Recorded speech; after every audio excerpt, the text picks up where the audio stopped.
The guy said he advised him not to stay here too long. He'll go to bed. And when they get to Ikian, he'll go to a restaurant because he misses Kuksu a little. But Sik looked at his stone and thought of his wife Ikian.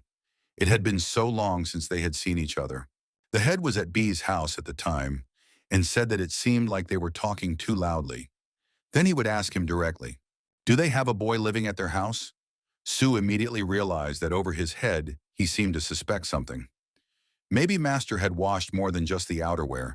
Maybe there was something on the hangers that couldn't be shown to Rin. And if he does, he won't forgive the damn Master. He doesn't have time to hate him now. He has to think now. And Sue thought that since the opposite party already suspected something, and it was impossible to conceal it, there's only one way out. B said that yes, Master has a boy apprentice. He realized that he had to lie in such a way that 90% of that lie was true. But suddenly Rin remembered B saying that only the lazy Master lived at her house. B had said that without Master's permission, he couldn't say anything more about him. She's like a girl, hardly ever encounters this boy. And B thought he believed it. B said that's how she does things at Chongyangru all day long. And he, as a boy, does a lot of activities and is hardly ever at home. The head thought that she seemed to have a lot of buildup in her soul. Their relationship was complicated. Rin also realized why B had said back then that only Sabu was staying at home. But he probably comes home from time to time.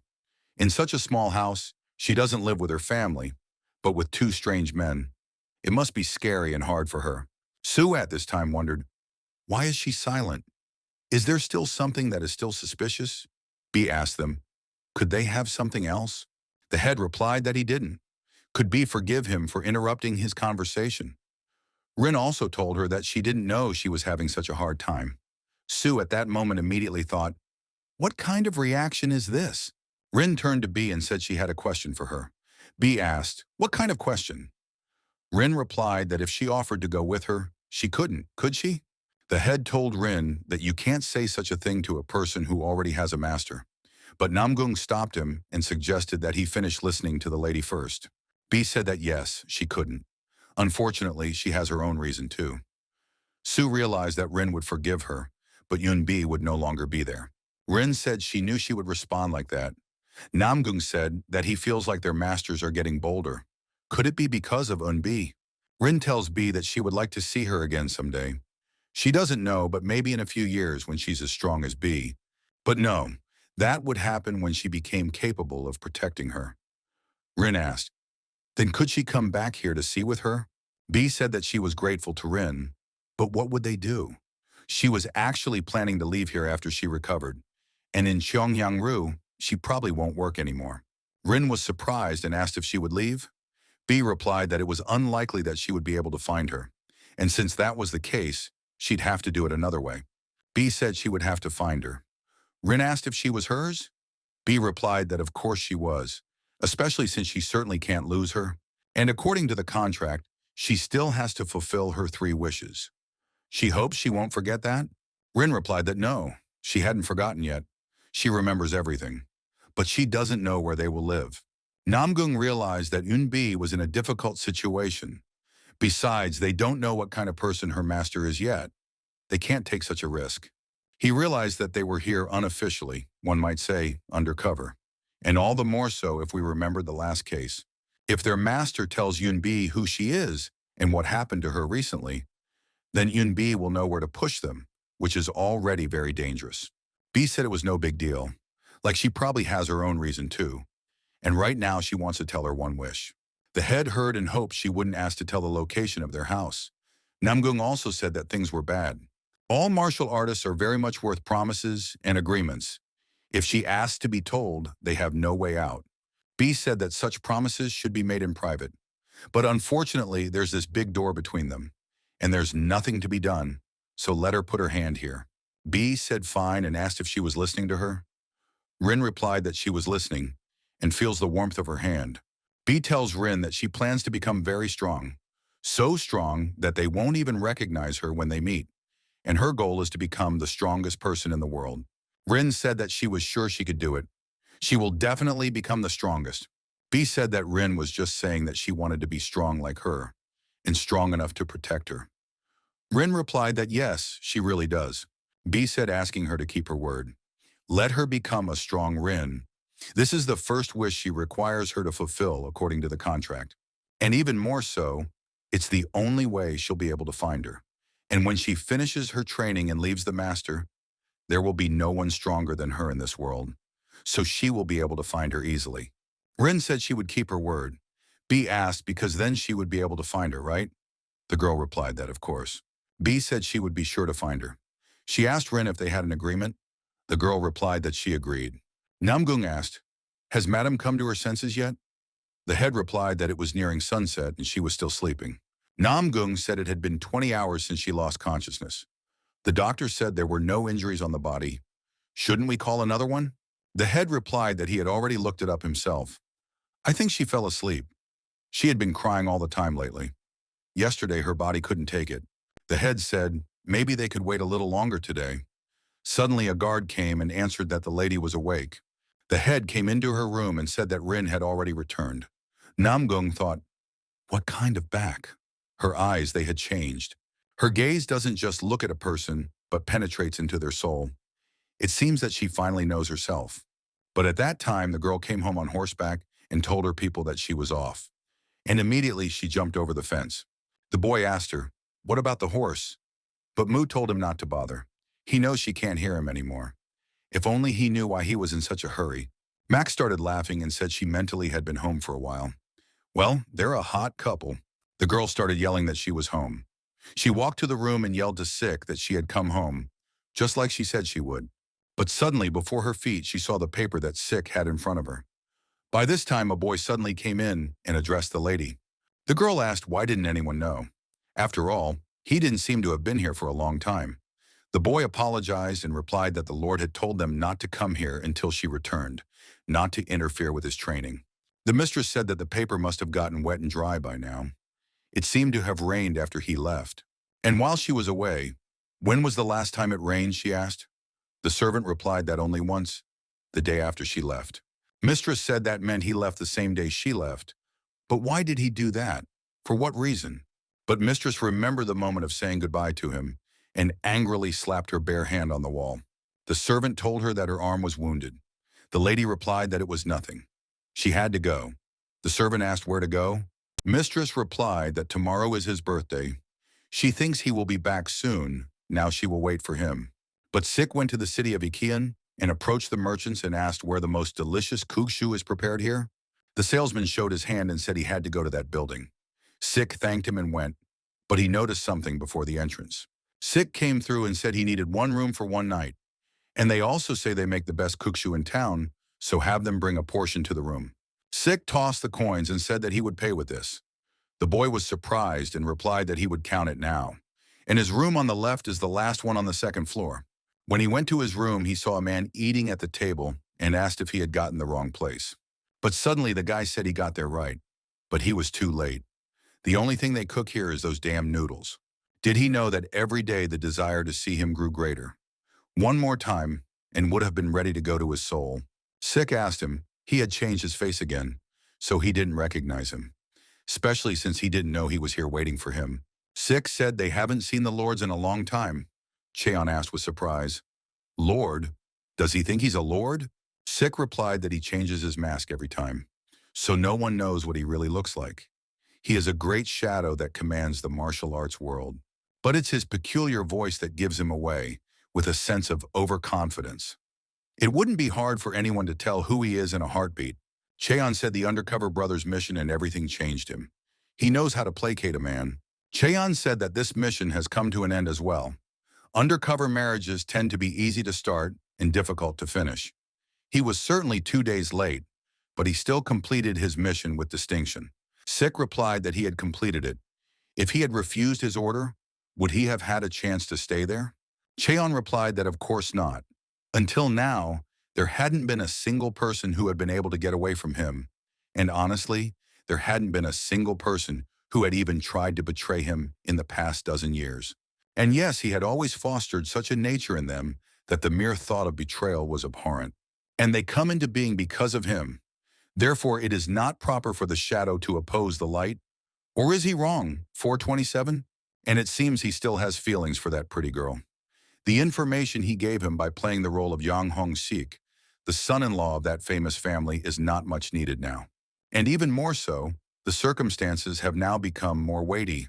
A body similar to Sik will appear in the vicinity of Dongshan Lake in a few days, and 47 will tell all the information he has learned lately, change his face, and get a new mission. Cheon said it's an order, and let him obey the order. 47! The guy was surprised and asked, an order? But in the moment he saw a memory with the girl he was spending time with. But he couldn't resist pulling out a knife. He immediately stuck his hand in with that knife and said he couldn't do it. Let him rescind that order.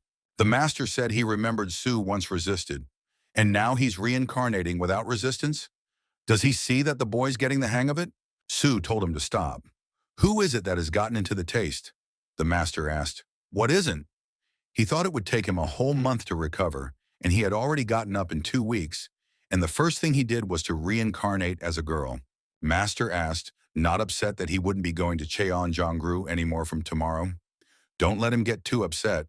Later, when he grows up and becomes a martial artist, Sue asked, in his opinion, did he look like a crazy person? He will never wear that again in his life. Especially, he said, as soon as he can leave, to go into the shop and show her that she's very sick. The master replied that it was because the owner of the tavern said that he would only give him his wages if he saw him personally. Anyway, have him tell him something to make him believe it. Also, on the way home, have him buy sake. But suddenly Sue replied that he wouldn't. On the way, Sue was very tired and said that it was hard for him to step. And today he had to pack all his things and pick up the gift that the gentleman had left. He has to hurry, and he wondered if Rin was still here or had already left. But suddenly she saw the window and thought, isn't this a dream? Sue came down from the mountain and passed the village, and he's already so heavy. It's even hard to breathe. He didn't expect that his body could become so decrepit. The head liquor store manager was surprised and asked B, has she recovered yet? And is she okay? The guards were surprised at how long it had been since they had seen her. And if you look at her face, she looks so bad. The man in charge said her face. Why is she up so early? I think she's about to faint. Maybe he can help her.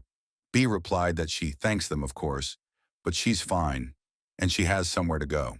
And there's a man there who's been waiting for her for a long time. See you soon. The chief said she looks very bad. He was asked to take her there if she showed up, but since she went herself, the guards thought that even in sickness she was so beautiful and graceful. The main thought that maybe the person waiting for her, she was confused about something. But at that time, B came into the room and shouted to Rin, but she didn't see anyone but the gift. The room was Rinless, but he found the letter and took her to read it. Rin had written him a letter that would allow them to recognize each other in an important moment, something akin to a talisman. Sue opened the box and said that he would look at it now. So Rin has the exact same set as well. Sue said it was the most precious thing to him now. But the people who listened to it, always in the drinking room, said that they would never forget it forever. And what a beauty she is after all. They wanted to ask her to stay on with them. But the way she looks, she's really seriously ill. And they also say she got an incurable disease. What kind of disease is that? But at that time, B was feeling sick and weak. People saw her leaving and asked how they could live without her.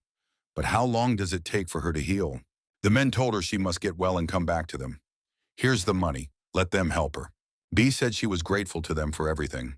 She could only exist because of them, but she would try to live up to their expectations and recover quickly. B immediately said goodbye to them.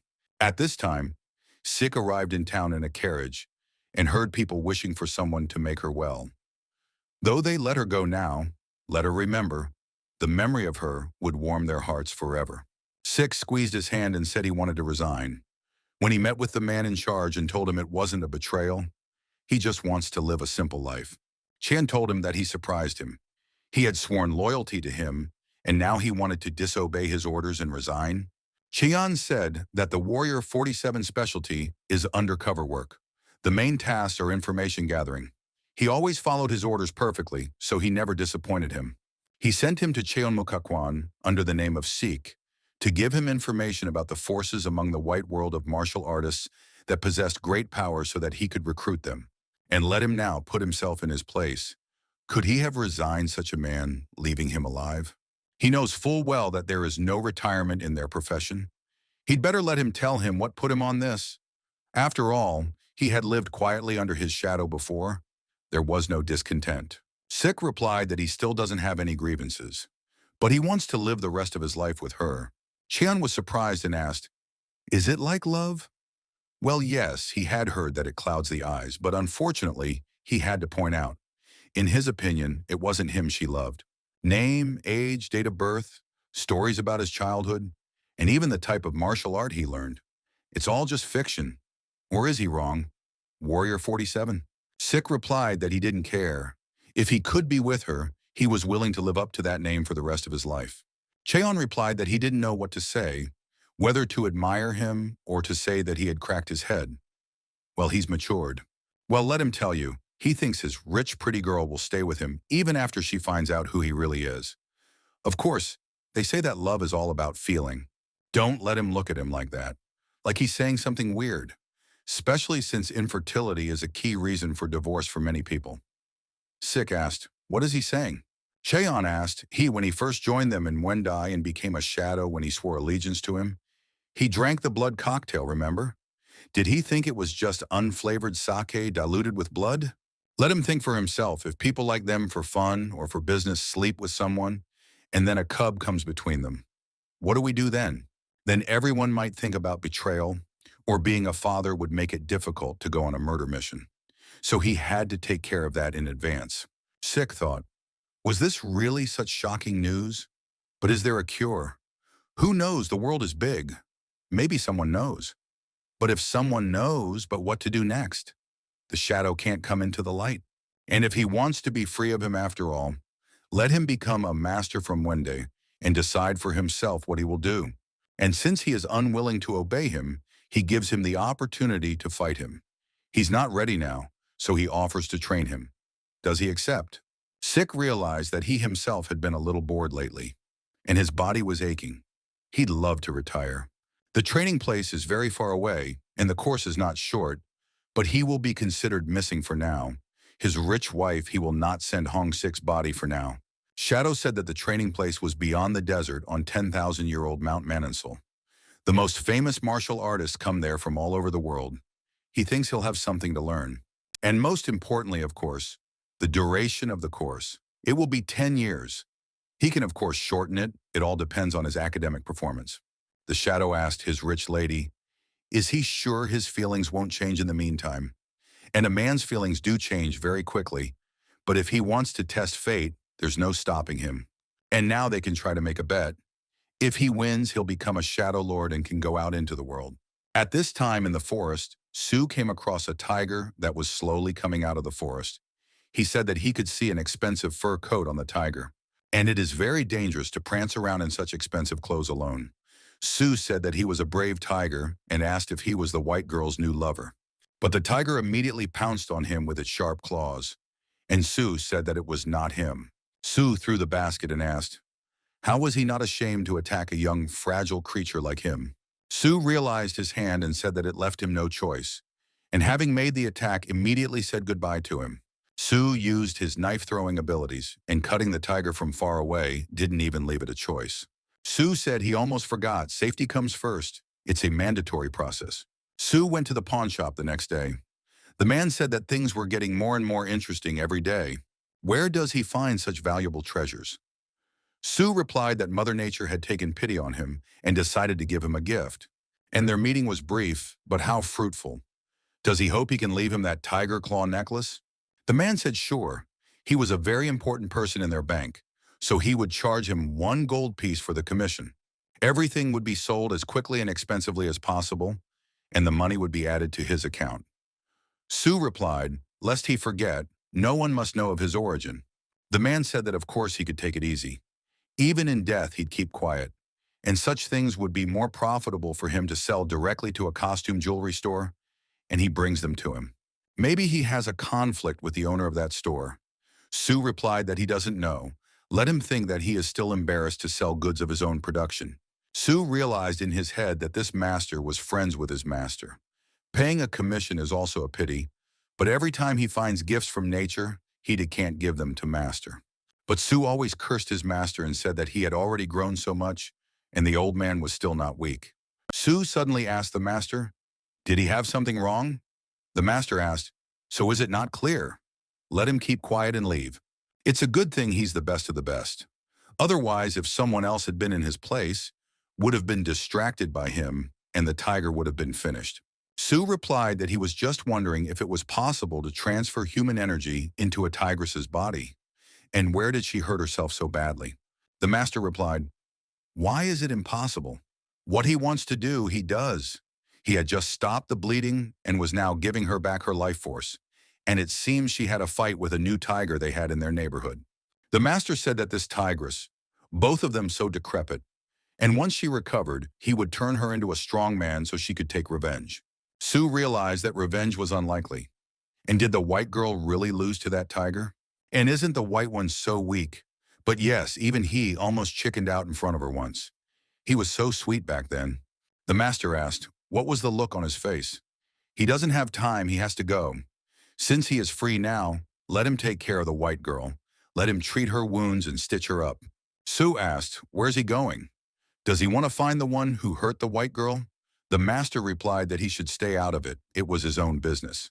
Sue started to treat the white one and poured alcohol on her wounds. The white one was even in pain and began to growl. White started growling at him and even tried to bite him. But Sue punched him and told him to shut up and called her a decrepit tigress. But the master saw this and said, how dare he beat a wounded tigress? Where's his manners? Sue replied that his pet is dying and he is lounging around. Doesn't he care about her? The master laughed and asked, sprawled out, he said, hanging around idly? He is his great master, now thinking how the tigress's strength will need to be restored. Master said that once he finished thinking, his tigress would turn into the strongest among the pack. Stupid his apprentice. How dare he judge master just by his cover? What young people are nowadays, they can't think and talk for nothing. Sue thought that the master had started again. It would be better if he kept silent, and replied that as always the master was right. Sue said he wanted to stitch up her wounds while she slept. Would he be kind enough to keep quiet? He needs to focus. Sue didn't bother much and used the secret bird's foot stitch technique. Master decided to take a look and Sue said it was perfect. The master took a look and said it looked decent. How long had it been since he had switched from training daggers to a real thunder-slashing sword? He then kindly showed him the sword technique at the same time. Sue asked, 3 years old, why is he suddenly asking? And what do you mean kindly? In all the years he had lived with him, he had never once shown him courtesy. The master started laughing and said that the student had a tongue. He was at it again. He missed his education. Is it so difficult to just answer the question straightforwardly? But Sue saw the look in his eyes and realized that the master was obviously planning something bad. Sue apologized and said that he had wanted to show him what he had learned in these 3 years for so long. And so far he had paid no attention to him. Now he could wield 6 blades at once. The master asked with surprise, 6 in 3 years? Is that true? Sue replied that yes, and what's the big deal? Master patted his shoulder and said surprisingly, very surprisingly, 6 already? He congratulates Sue. The master told him that he seemed to have eaten a lot of useful things in secret. Without such dirty deeds, how could he be able to achieve such incredible results in such a short time? Sue replied that he didn't know what the master was talking about. In his opinion, it's all thanks to his innate genius and constant training, of course, and he believes that the heavens have taken pity on him and decided to endow him with at least such a gene. But suddenly the master started laughing and said he didn't care. He could do what he wanted. He was ready to forgive him for any deeds. He is a great master. His soul is as wide as their vast sky, and he is willing to forgive and even celebrate his accomplishments. The master said it was time to wrap up his congratulations, and since he had learned 5 swords, it was time for him to move up a level. Sue realized that he had trained so much, and it turned out that all those skills were average. Master said to leave the white-robed one here to rest, and followed him. The master said that the training for the advanced level would focus on learning the flaws of the Thunderstrike sword, and the top-level training would be to learn the disadvantages of the thunder-smashing sword as a silk sword and how to overcome them. And based on what he had just told him long and hard, he suggests that he start learning the advanced level with the water sword.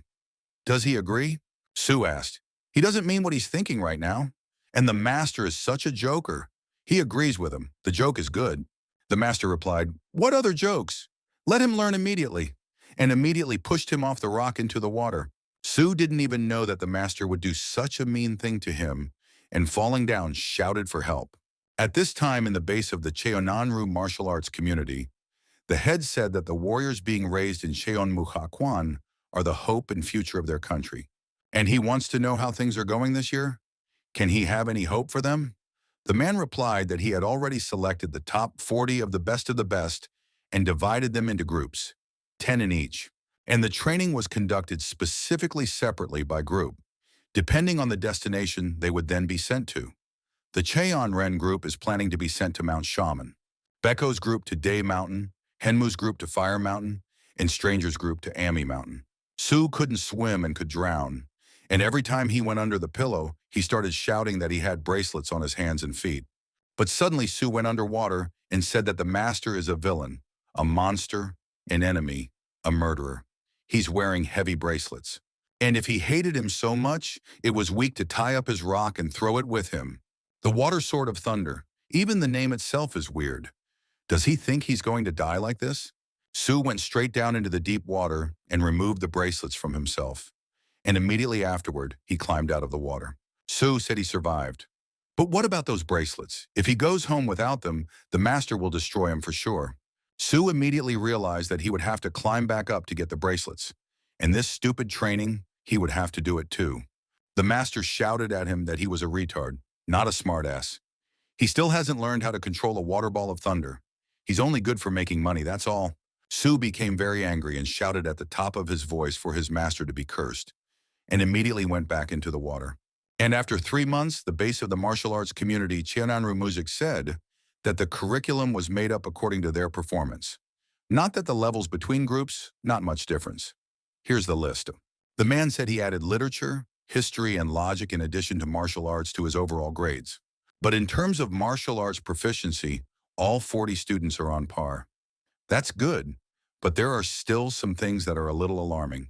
The head asked, he probably means that grades aren't the main thing, but he of the outsider group, because of the fact they have grades lower than the rest of the group, it can feel like they have become outcasts. The man said yes. So when he divided the first 16 students into groups, he wanted to immediately assign 2 of them the position of the commander of all groups and his deputy, and add them to the group of outsiders. But then he changed his mind based on the growth potential of the boys in the group, especially since 2 boys and 2 girls among them have been studying with them for only 2 years. The head said that in 2 years, they have already taken 3rd and 4th place. They are very interesting. They really have good potential. The head was glad that Rin hadn't joined the stranger group, or else she would have gone to Ami's mountain again. Mount Ami time has certainly passed, but he wouldn't want to go back there after all. He doesn't like it there. The man said that Mr. Jinan is coaching them now. He thinks we can hope for a good result. The head replied that Mr. Jin Woon is one of the top 100 martial artists. He's going to be 80 years old soon. How is he feeling? The man said he told him that he was now, on the contrary, getting younger. Mr. Jin is a very quiet and kind man. He thinks Un can teach the boys a lot. Master Un told his men to take a break here. The waterfall is beautiful. It's so hot today. May they forgive him for making them work in this weather. The guys replied that they could still go, but the foreman seemed tired. But the other guy got angry and said, "Where are they going again? He's carrying this time." The other guy yelled that it's hard and hot in here. There is no one here, and suggested that we stop playing the goody-goody. Teacher Un said that they had helped him well. Now they could go their own way. They could just tell him how to go. It was so kind of them to follow him to show him the way. The guy told him there was something he wanted to ask him. It was quiet and empty, and since he was so grateful, they would take all his things away from him. But the other guy said no, that's not enough, and he saw the money on him. Let him put everything in his pocket. Un replied that it turns out they are very hard-working robbers, and the money that's in that bag he can't give them. It's all his. Un said there was nothing to be done about it and threw the bag of money in front of their feet. Un said that he was using the rejuvenation procedure now, so it would be hard for them to defeat him. If they want to take anything from him, let them raid him. The guy started laughing and said that if he, the old man, had given him everything at once, they would have kept him alive. Let him die. But Un immediately attacked them with 2 balls. The guys were greatly surprised and thought, what kind of water bombs are these? But Un didn't stop and attacked them a couple more times. The boy thought that maybe he was some kind wizard who decided to help them. But suddenly Un saw a knife being thrown at him. He immediately dodged it and tripped. He then hit his head on a rock. 7 minutes before, Sue had been underwater and had been practicing the whole time. He came out of the water and realized that he could have been in the water with those bracelets for 30 minutes already. He throws the thunder smashing sword with something, which means that he's still at level 1. He's been practicing for 3 months now, but he still can't break even one of them. Under the water, he began to draw his master, and with each drawing, he tried to convey how he saw his master. Sue said that he couldn't concentrate his power in the water. Kind of honed the technique, but why he can't do much in water? Could it be his limit? He realized that an old murderer who lived at home was no help at all. He could have explained at least, and he shouldn't have asked. He shouldn't have asked. Sue realized that he couldn't fail. He had still suffered so much humiliation from this old man. He wouldn't be doing this kind of dumb training for the coming 10 years. Suddenly, Sue didn't stop and released his energy. He threw the slashing knife at him out of the water with all his might and showed what he was really capable of. In the morning, Sue came out of the water and said with a sigh that it was a good workout. Honestly, he hadn't expected that the desire to eliminate evil would stimulate him so much. Though, of course, this was all possible because of his innate talent. But suddenly he heard something and asked what it was. Looking to the side, he saw an old man and 2 men lying on the ground, not even moving. Sue walked to the shore and thought about what had happened here. And now, according to his analysis, what he just saw happened as follows. 2 men who looked like hooligans tried to kill the old man, but they ended up killing themselves. First guy's ribs are broken, presumably with an iron ball, internal hemorrhaging. COD is cranial trauma, hit something small and hard like a rock. And he thinks the main reason is because of the blow. Dagger calluses on the palm of his hand. And next to the old man's corpse is a cheap knife, just like the ones made in the local blacksmith shop and sold wholesale to robbers and hooligans. Sue thinks it belongs to this guy. And judging from the knife, the guy's build, and his appearance, he's definitely the robber. The other guy died under similar circumstances. Supposedly at the last minute, stuck a knife in this old man, based on appearances and the overall situation. Both men were in cahoots. I wonder where the stones came from. Maybe from the sky as a sign of punishment? Why was this guy hurt in the first place? He's supposed to be a martial artist, and judging by the scars on his hands, the iron balls lying around belonged to this grandfather. And if he could break the first guy's ribs, the old man was a master. How'd he let the second guy stick a knife in him? Maybe he'd done something wrong to them, so he decided not to fight back. And if you think about it, sprained leg, head injury, so he tried to run away, stumbled, and fell. Luck was not on his side, of course, and he hit his head on a stone. And the second man, losing consciousness, fell on top of him, but unfortunately with a knife. But what a stupid death. Sue wondered why the old man was even trying to escape if he was good at fighting. They could certainly speculate here for a long time, but it was unclear why. That was a very good question. After all, he is the most gifted person on the planet, and that's him. Found a dislocation and a head injury. They are, of course, both simply unmatched. Sue thought and said they had it figured out. But the thing is, you can't just leave the bodies here. So I guess he's going to have to clean it up. It was already evening, and Sue kept working and burying all the corpses. He told his grandfather that he was now lying in the best place on this mountain. He buried the other 2, but he buried him properly with all the honors and traditions. And as a token of his gratitude, he thinks he'd be willing to pay for his work. With some items, he'd be very grateful. Sue went to the bag and said that he would now see what he had here. Suddenly, he found a small bag and felt a heaviness. When he opened the sack, he was greatly pleased at what he saw, for the sack was full of gold and silver. Sue said he hadn't seen them in a long time. 230 gold coins and many more silver and bronze coins. He only makes 20 a month at the forge. This is his entire year's salary. Sue said that's the score. It's even too good, and in this life, fate thanks him. Sue decided that he would put the coins back in his gold bag and look further to see what else was here. Sue put it all to one side and said it was strange stuff. And it seems to be a skin mask, he's heard of them. But what a nasty-looking thing. Sue was getting very curious about who their grandfather was. Maybe this would give him some answers. Sue took the letter and said that it said, Lord of Iron, Mr. Jin, and judging from his nickname, he is a martial artist. But there was also an invitation for training, and it will be for 3 months. He is waiting for them without fail. Stone Hand Peng Su, head of Cheomokakwan. Su at this moment wondered, who is Peng Su's stone hand? So is his hand as hard as a stone? Or maybe if he hits someone, that someone would immediately turn into a cobblestone. He is certainly an obscure but very interesting nickname. Su started to smile and said that he was very lucky today. But suddenly Su decided that he would save the fun for later. It says here that a teacher is needed, and if he can't keep them, an invitation to teach costs 20 gold coins. And if more is needed, let them ask for it. He is an honest and well-mannered man, and cannot leave those who need help in distress. And 230 gold coins is certainly a gift from heaven. But since he's got it, he's got to work it off. And moreover, at the end of it, he'll be paid extra. And how can you refuse? And that makes 10 students. And he doesn't know who these guys are, but let them wait for their moment.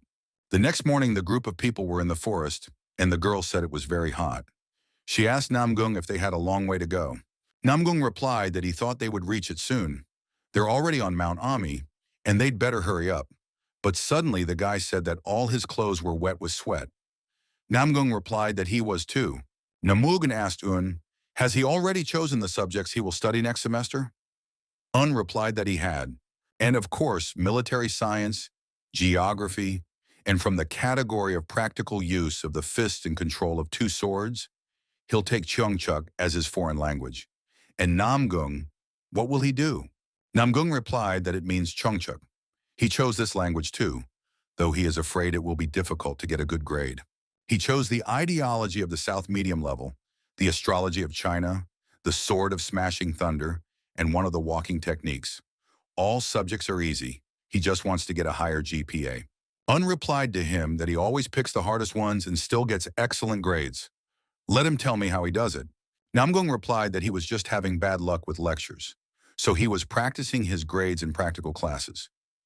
If he knew what he had recently received in Mr. Sim's subjects, the science of martial arts, Namgung said he'd better tell him how he was doing on his own.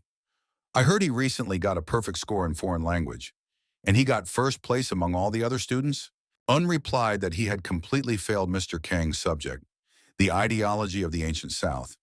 He had hoped that he could finally catch up with him that semester. Namgung started laughing and said that he was a descendant of a clan of shamans living on a sacred mountain, and he didn't expect to have such a simple wish. Un laughed and told his friend to be afraid of him, for he would soon take the first place away from him. Namgung replied that he would look forward to it and study hard. But behind her, the girl asked someone that he was from the Ami clan, and yet he had never been to this mountain. The girl replied that yes, it's just that it's so big, and according to their clan's rules, they can't wander around it unauthorized. But still he feels at home here. The girl said she just heard that they were heading to Mount Ami, and his eyes sparkled and his face brightened. The girl said that she herself became somehow cozier nearby, but the friend told her to stop, and she's definitely teasing everyone. The girl asked the person walking next to her, her name is Yang Ok Yun, right? Since they were in the same group and would be studying together, could they use the first name? Yen listened to her suggestion and replied, okay. The girl said then they agreed. Does she know what her name is? Yen replied that as far as she could remember, her last name was Dan and her first name was Moon High. The others were saying that the guys in front were so tough. They must have high grades to be so fast. The guy said he was so hot, and he's dying. So her sister's score is going to be higher than hers? The girl replied that it was because she wasn't feeling well on the day of the exam. But at the very end, there was a guy who was exhausted and said that he did not know what so great they would learn there, but it was not necessary to go to such a distance. Namgung said that they seemed to have arrived. This is really their camp. He wants to go there as soon as possible. Un shouted that to the boys he suggested that whoever gets there first gets to pick the bunk first. Namgung replied that he couldn't afford to lose then. At the end, the guy was shouting in amazement, where they were rushing so fast and it was so stuffy. But at the end, the guy was very tired and said he didn't understand what was so funny. But suddenly, Namgung saw leaves start to fall, and he didn't realize what was even happening. A stranger suddenly came down. Namgung, as the strongest, asked who he was. The guy replied that he was welcoming them, and welcome everyone. At the camp on Mount Ami at Cheonmokakwan, A man said he had no name. Let them think he doesn't. The guy said that, and there's another point. His face is far from looking like the real thing, and now he's wearing a mask. All the guys were really surprised and didn't understand what was going on. The guy said that he would teach them, but he couldn't tell them what he was like yet. The teacher asked them if they were surprised. Well, they can be. But unfortunately or fortunately, all these factors play no role. He does this only for the benefit of their education. If he tells them who he is, he will have to treat them in a special way whose parents he once knew. Well, this is fundamentally wrong. The learning process should not be influenced by any external factors. That's why he decided to hide his face. It is still necessary to treat each of them equally. The guys didn't expect this, and they could sense a lot of courage and strength in him, and he says the right things. The teacher said that, of course, in time, when they fully see what tools and fighting techniques he possesses, perhaps they would be able to guess who he was. But let them keep in mind, even if such a thing were to happen, from now on they are students to him, and he is only a teacher to them. If they want to develop truly real talent, let them forget who they are. They need to erase their social status. From now on, only their diligence will affect their grade. But he knows only one thing will be necessary, and that is that he is their teacher. Sue was with them at this time, and it was flattering for him to hear this nickname from others' mouths. And for him, it's all the result of his painstaking 2 weeks of work. He even had a plan and decided what it would look like. He won't be able to stay in it long, of course. It would be very stuffy. And he should buy a white wig, too. And he can't make his whole body age. And the guys will probably guess quickly that he's wearing a mask, and they'll definitely point it out to him. But what should he do? But suddenly the master came into his room and asked him what he was doing here, and he hopes Sue is not wearing makeup here. Sue replied that he didn't. He just dared to look at his face. And is it so hard to knock before opening the damn door? The master replied that yes, it is difficult. The master has the right to visit his apprentice at any time without knocking. Otherwise, a child might get a little too relaxed and do something like that. Especially like today. The master told him that he saw that there was no meat on the table, so he decided to drink sake first. But there wasn't any. And in his opinion, at his age, with a healthy student, he should go to the village himself. He took him in, trained him, and he even has time to look at his own face in the mirror. But no time for the master. He's very disappointed in him. Master said that they will see what he will do tomorrow. By the way, if there was a sudden urge to apologize, he's thinking of finding meat in that neighbor's sake. We'll think about it. Sue thought it was too much. He thinks the master is the most unattractive and hypocritical person on this earth. And if he told them to their face that he was wearing a mask, they would hardly question anything. And that's the solution. He will simply say that it is extremely important to him to conceal his identity. Arriving at the library, he realized that the key to the successful execution of his plan lay in a slippery tongue, a wit, and a cold, reserved heart. And for him, such a righteous man, such a thing is literally unacceptable. I will have to read suitable books and develop a talent for this field. Sue began to study, and after reading a few books, he said it was perfect. A man of genius, after all, and a man of genius plans. And now only the little touches remain. And then came laborious job number 3. The blacksmith asked him, did he want a free schedule? For 3 months? They're kind of still in the forge. Does he think that's possible? Sue asked, why not? Even now he works day in and day out. Yes, while doing twice as much work as the other uncles. And it doesn't matter when he comes. He can do all his errands in the evening. He could just as easily drop by in the morning. It's all about productivity. The blacksmith replied that it was, and asked him what he was saying there. Does he want to order something from him? Really, he could use a new sword for training. Sue said no. He needed about 40 of these bracelets and a few other small things, a few household items. He doesn't have to worry about the design. He will do them himself. From the final price, he asked to deduct the cost of his work. Since he will be involved in the creation process, it will not be difficult to make a discount.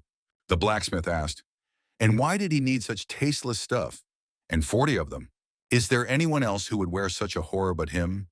Sue replied that there were, or rather, would be soon, and he went straight to work. Sue gathered all the tools he needed and said that everything was now ready for him. He is looking forward to them, dear students, And since he will have little slaves, he is now a master too. Sue said that he even got goosebumps running down his skin. I guess it'll always be like that. And yes, being a master is awesome. Sue told his new students that this would be the end of it. And lastly, he has only one thing to say. Though in the midst of their long and difficult lives, their meeting will be fleeting. Once bound, it will be impossible to separate them. They will be his disciples forever, and the master for them. And to that end, to seal today's day for years to come, he had prepared gifts for them. Some precious jewelry, to be exact. And there are 4 of each. They don't look like much, unfortunately, but they'll definitely help them learn. And he designed them personally for each of them. The teacher said it's for both girls and boys. Everything looks identical. The students responded that they were grateful to their dear teacher. The teacher told the boys that he was in the yard on the training field. Time is gold, so when they put on his gifts, let them come out with their weapons. They will introduce themselves to him and he will evaluate their skills. The students obeyed, and the master answered that they understood everything. The students started to give the gifts and said that they did not think that they would receive gifts upon their arrival. At this time, the teacher was thinking, what did they think about this? The teacher hid behind the door and realized that the bracelets were too heavy for everyone. He immediately thought that these guys were skinny, but for those who know at least a little bit of martial arts, they were quite weak. And once there, they have a long way to go to power. He went to the training ground and said that it was a sad sight. The teacher asked them what was wrong. Did they not like his gifts? The student replied that it was not that, they were just heavy and difficult to move in. The teacher asked in surprise, are they heavy? Strange. After all, it seemed to him that the bracelet weighed only 30 kilograms. The students were very surprised to hear that they were 30 kilograms each. And it turns out that in total, they make up 120 in total. The guy turned to the coach and said that he promised that they would work on their physical fitness. But could he please go easy on them? Because his wrist would break if he swung the sword with that thing. The second student said he was right. Let him think about the wrists and ankles of his students, and especially his female students. They are studying martial arts based on speed and agility. The teacher replied, what do you mean? The one who said that the wrist will break from swinging a sword? What is his name? He ordered him to take off the bracelets and show his technique. He wants to understand what exactly the bracelets are interfering with. The boy replied that it was fine and said that his name was Namgung San, the 3rd son of the main branch of the Namgung clan. He is currently the captain of the Redbird team. The second student at this time believed that his captain would cope. He would succeed because their wrists were at stake. Namgung stood before the teacher and said that he would like to ask for his guidance. The teacher replied that he should start already. As he said, time is golden. Namgung said that their clan's main martial art is sword technique, which focuses on strength and speed. The student thought, this is lightning sword art? Probably to make attacks like lightning, it is very important to work on speed. Namgung immediately showed lightning sword art, but everyone was very surprised by the end of the attack. Namgung was very scared and shouted to the teacher to be careful. But the teacher stood his ground and fought off his attack. The students thought at this moment, why does it sound like metal when he hits it with his hand? The mentor easily took the sword from Namgung's hands and began waving it in front of his face, showing that he was weak. The mentor said it didn't look particularly fast or powerful, despite the fact that he was without bracelets. And now a question for him. What does he see on his wrist? Namgung looked and told the gentleman that it was a heavy bracelet. The teacher began to nod and said that these were his shackles. The ornaments, that is, are called black dragon bracelets and weigh 84 kilograms each. The students were very surprised and thought that he was now weighing 336 kilograms. This can't be. How is this possible? The old man is lying. The mentor said that if you listen to them, then his body has been training with these bracelets since he was 10 years old. The teacher began to demonstrate his skills and said that he should not be able to practice martial arts. The disciples were very surprised that he cut down that tree, and he remained in place and did not move at all. He was able to cut down a tree with a sword, and with someone else's sword. Amazing technique. He doesn't have a sword with him, and he doesn't look like a swordsman. That's some power. Who is this man? The mentor said that it seemed to him that their prejudices were not based on anything. And what do they think? Namgung replied that he thought he was stupid. He would do everything to become better under his leadership. The students thought that the master wanted them all to wear these bracelets. and they showed the captain that it was too much. Namgung understood that this couldn't be because at this rate they wouldn't stay here long. The mentor turned to the student who said that his name was Gusan, and he is very glad that he came to such a conclusion, even if it took time. And he hopes his sword isn't stuck in the ground. The bracelets just made him too strong. The mentor said who was next. What was his name? He had previously agreed with Gunsan and was worried about the students. What did he think now? He could fight him if he doubted. The guy replied that his name was Henun, a disciple of the Wuding sect, and he believed that his bracelets would definitely improve his fighting skills with every move. Hanun said that he was wrong before because he wasn't used to them, but now he even feels how his skills are improving. The mentor asked, does he really not want to fight? Feeling alone isn't enough, right? Henun replied that in fact it was not just feelings, but almost knowledge. So that was enough for now. Skills were slowly but surely growing. The students immediately considered him a traitor. What does he feel there? Let him not lie. He changed his tune very quickly. The mentor asked in surprise, really? And said that those two students might disagree with him. Since he said that he should let them not wear the bracelets, didn't he want to fight for them? Or was he speaking on their behalf now too? The girl showed herself and answered the mentor that at first they too thought that the bracelets were too much, so they kept silent, but he would not speak for them. Let him ask them instead. The second student said she was right. He was in no position to speak for them. Hunun said that was true, he was just stating his opinion. He hadn't thought it through. And Jinren should have spoken for them, or the deputy captain, or other students. The mentor asked with surprise, right? The mentor began to smile and asked what they thought. Everyone was quickly surprised and froze for a few minutes. After that, the mentor sent them to the rock. They were not happy and said that it was wrong. And why were they doing this? The girl told the student to calm down. Otherwise, things would get messed up. The student asked how she could be calm. Wasn't she angry? They've been doing nothing but building for 10 days, and with that blunt, heavy steel stick, the girl said they did a lot of things besides washing. The student asked, what else? Weaving beads, carving wood? This is all just work. They came here to train martial arts, and not to do menial labor. She will report this as soon as they return to the academy. But one of the guys heard this and told Manga to be quiet. They were near the training center. Who knows when the mentor would show up? Manga sighed and replied that fortunately he was not around. But Enho was right. She needed to be quieter.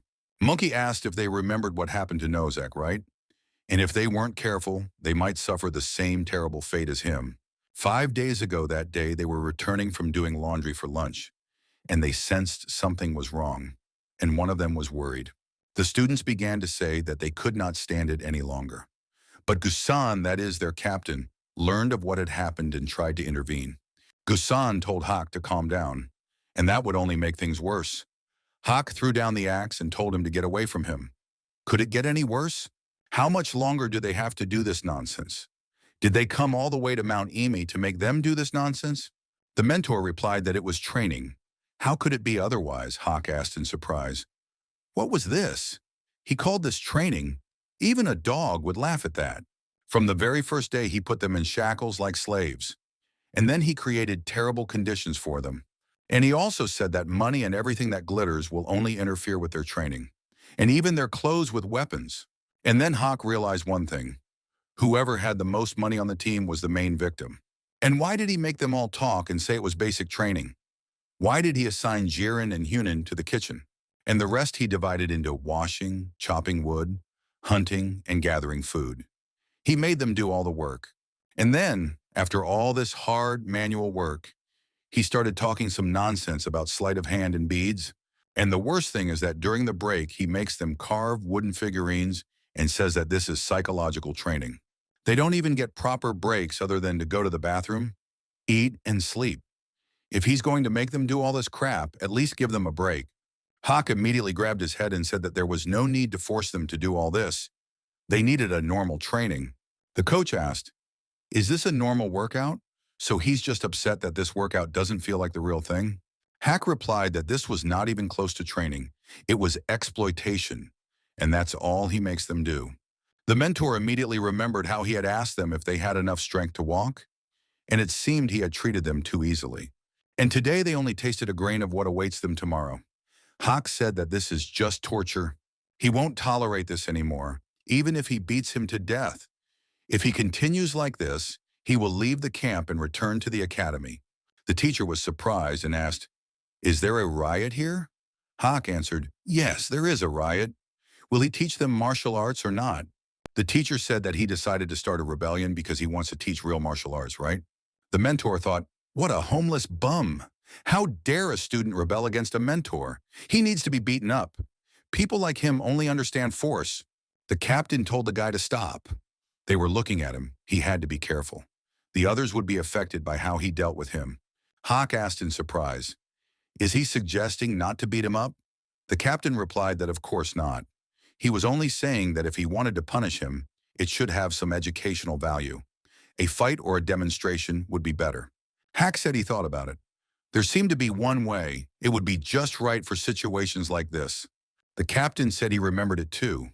The fucking old man who lives in their house said he learned it from a sad martial artist. Hawk answered that he was right, and he even told his story. Long ago in a mountain village, a martial artist lived with his beloved dog named 15. And one hot summer day, the dog disappeared, and the master went to look for it. And then he found the red collar of the tag. But the 15 had already become dinner for the tramps, who cooked a stew out of it. And from the grief of the 15, at that moment this terrifying martial art appeared. Legend has it that from that day on, that martial artist uses this terrifying technique whenever he sees someone bullying dogs or behaving worse than a dog. And it's a brutal technique, so he didn't want to just use it, but now it will come in handy. The captain replied that it was a terrible and inhumane martial art, but what can you do? You need to teach the student a lesson. The mentor said that in that case he agreed. He would personally teach him the technique. Someone, give him a weapon. Everyone was very surprised at that moment and could not even say a word. The mentor told him to attack when he was ready. Hack picked up a stick and decided to use his technique. But the mentor used dog days against him. Then came the fist beating the dog. And then came the dog days again, and once again the fist beating the dog. The mentor did not play with him as a beginner student and beat him in a way that the boy had never felt such pain in his life. Manga said at that moment that in the worst case, they could suffer the same terrible fate as Nohak. And now he still can't forget how terrible he looked, unable to even scream or fall to the ground from the fists that flew at him from all sides. The girl told her not to scare them. She was talking as if Nohak was dead. Manga asked, did he think she had ever seen him since that day? Ever talked to him? The girl replied that she had heard that he had finally been able to leave his room today, but she had not seen him herself. Manga said that the Nohak who went with them to Mount Emi, is no more. Enho said that, frankly speaking, he had seen him too, and he agreed with her. He was a righteous guy who was not afraid of evil, even if he was a bit rough. Monkey asked him, did he see him too? Today, when Nohak came out of his room, the teacher told him to wash himself, and he went to the spring, washed himself quietly, and did not ask any questions. Enho asked in surprise, did he wash himself? How is that possible? He always said that it was enough for him to wipe himself in the rain.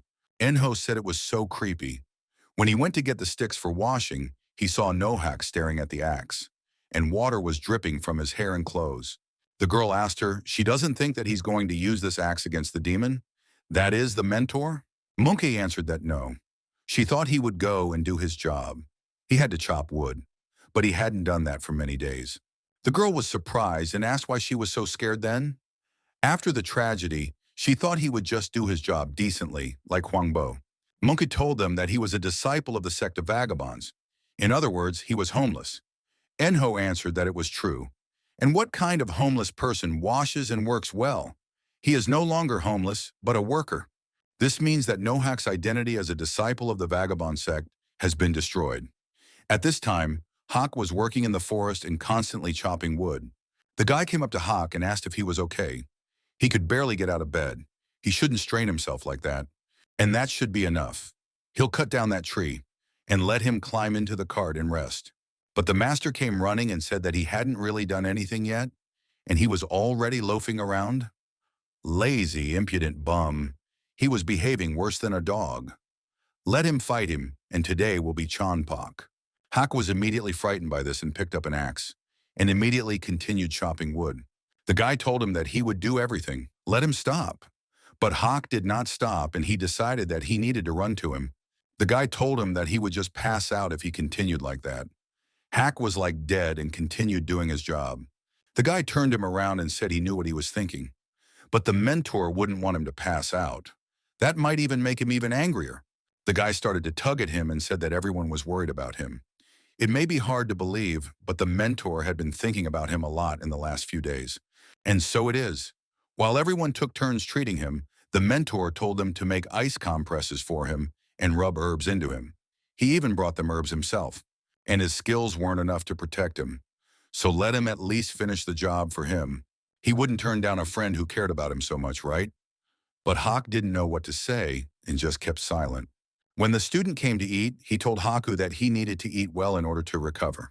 Monkey also answered that he was right.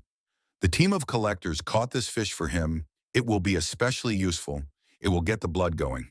The commander sat down at the table and began to laugh and said that the bracelets made it difficult to fish, so they could only get one. Let him eat it before the mentor came. Hack looked and said that the portion was much bigger. It was too much for him, and there wouldn't be enough for the others.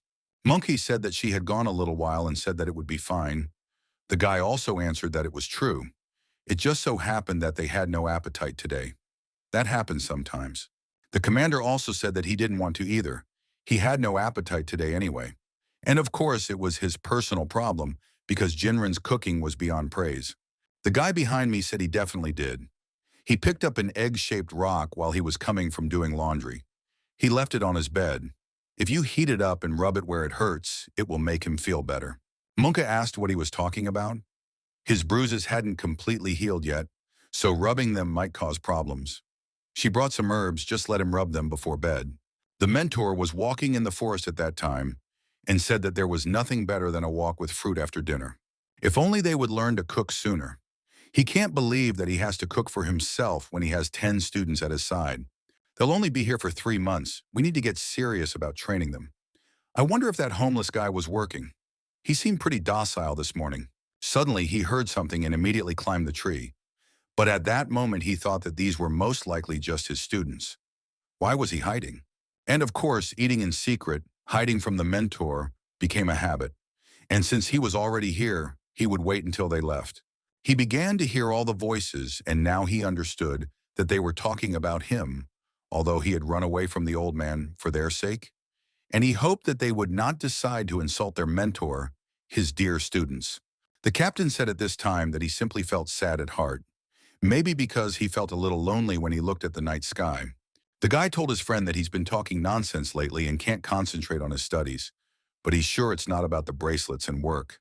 It's all because of Jiren, right? The mentor was very surprised to hear that Namgung-san was having an affair. The guy said that his eyes and voice change when he looks at Jiren. Honestly, he looks like slime even more than Jinren's pork stew from the boar he caught. Namgung asked in surprise, "Is that true?" He thinks that Jiren is like that when she looks at him.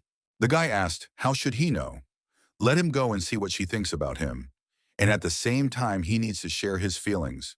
And since Jinren is an outer disciple of the Emi sect, she is not forbidden to get married.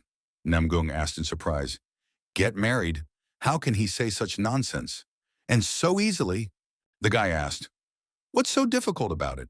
He wanted to and said, "Jiren is, of course, one of the 7 phoenixes of the academy, but he is also one of the 9 dragons. Let him gather his courage and confess." And he says this because it hurts to look at him. He wants another guy to take Jiren while he's still hesitating. In this case, only the bravest one wins. Namgung asked in surprise, "Jiren with another guy? If that happens, what should he do?" The guy replied that that's why he tells him to confess while there's still a chance. Namgung said that despite being a future Taoist monk, he is quite knowledgeable about relationships between men and women. But for him, it is not so easy. In general, it is time to end this conversation. Seeing that his students left, the mentor immediately came down from the tree. The mentor immediately considered Namgung a coward. Not only did he make him laugh, but he also had to restrain himself from punching him for how pathetic he was, and never to hear such pathetic chatter again. Better he solves the stupid problems of his stupid student, like a good mentor. The next day, early in the evening, in Crimson Peak, the girl turned to her mentor and asked, "Where is he?" But suddenly she heard a rustling sound and got scared. She immediately asked, "Who is there? Is it the mentor?" And at that moment, Namgung came out of the bushes and said with surprise, "Is this really Jiren?" Jiren asked him what he was doing here. Namgung replied that he wanted to ask the same thing. What was she doing in this secluded place? Jiren replied that the mentor had sent a message saying that he wanted to meet her here. Namgung said that he also received the same from him, but he does not see him anywhere. The mentor at that time was sitting on a tree and understood that everything was going as it should. The mentor approached her with a letter and told her to read it when she was alone. Jiren immediately opened it and read it. But he also approached Namgung and told him to read it when he was alone. After reading it, he thought deeply. The mentor understood that now that the stage was set, everything depended on them, the kids. And according to his brilliant predictions, they had 4 options. Scenario 1, Namgung mumbles awkwardly and can't confess anything. Jiren would ask if he wanted to tell him something, and Namgung wouldn't be able to tell her everything as it is. Jiren would have replied that if he had nothing to say, she needed to cook dinner. And the master thought that would probably be the case. If that happened, he would come down. And then he will punish him for being so pathetic, and then he will teach him until he becomes strong.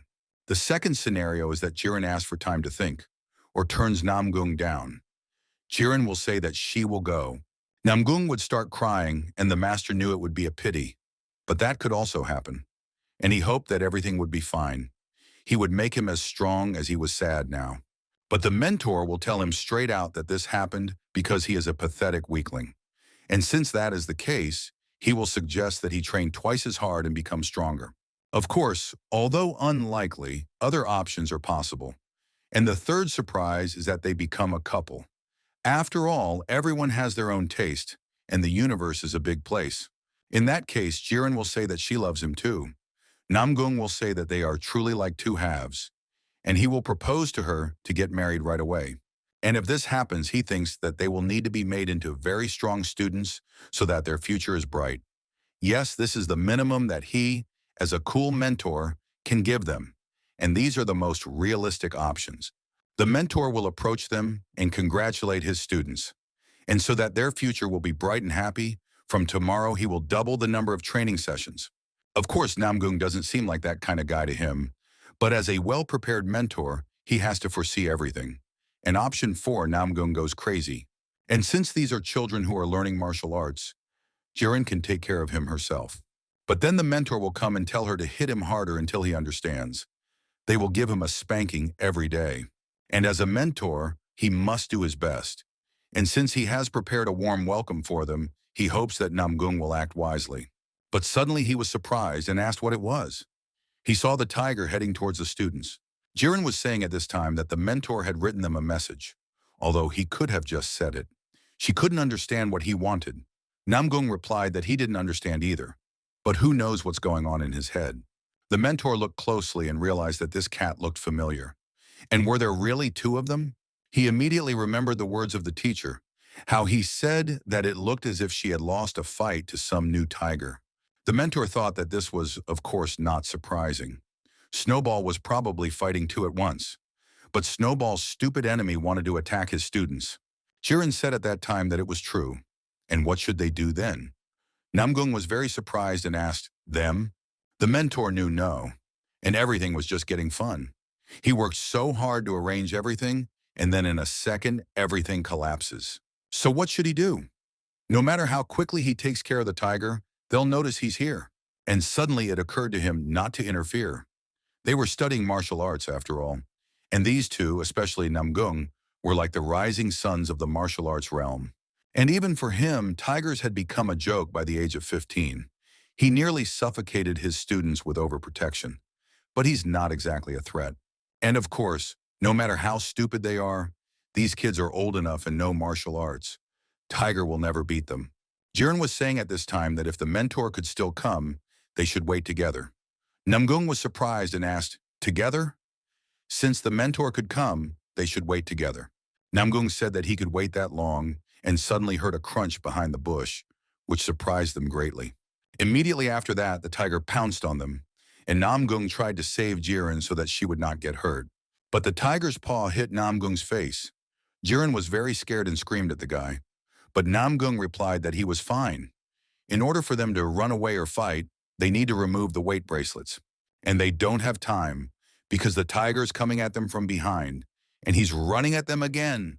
The tiger began to run even faster, and attacking the students, he touched Namgung's back with his claws.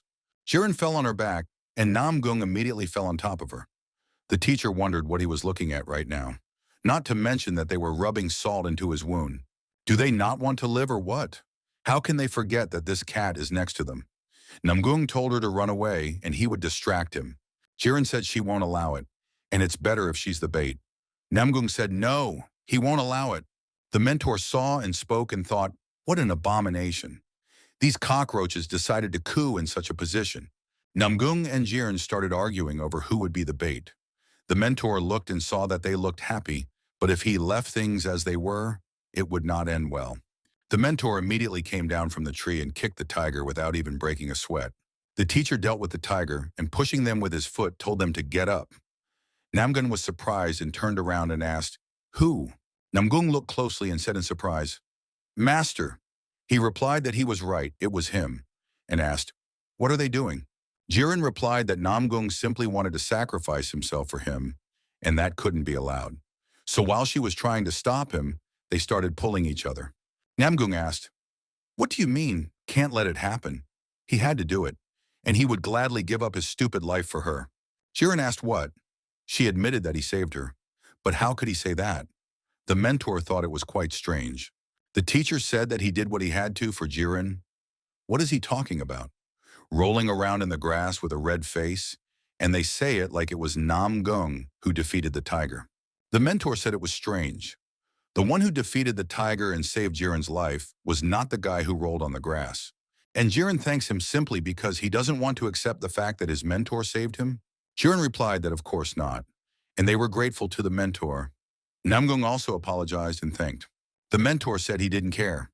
He didn't want others to think he saved them for the sake of gratitude. Anyway, the two of them couldn't defeat one tiger. And of course, they're lazy days. From tomorrow they will train twice as much. The students were very surprised and asked the mentor, "What?" The teacher took the tiger on his back and said that he would go, and they should run to dinner. Jiren asked where he was taking this tiger. Namgung replied that he didn't know, and he didn't understand why the mentor was in a hurry and why he called them here. But since they won't know, he thinks they should just go back to their dorms. Jiren said the guy is bleeding and his back is injured. Namgung replied that it was nothing serious. It was just a small scratch, so he shouldn't worry.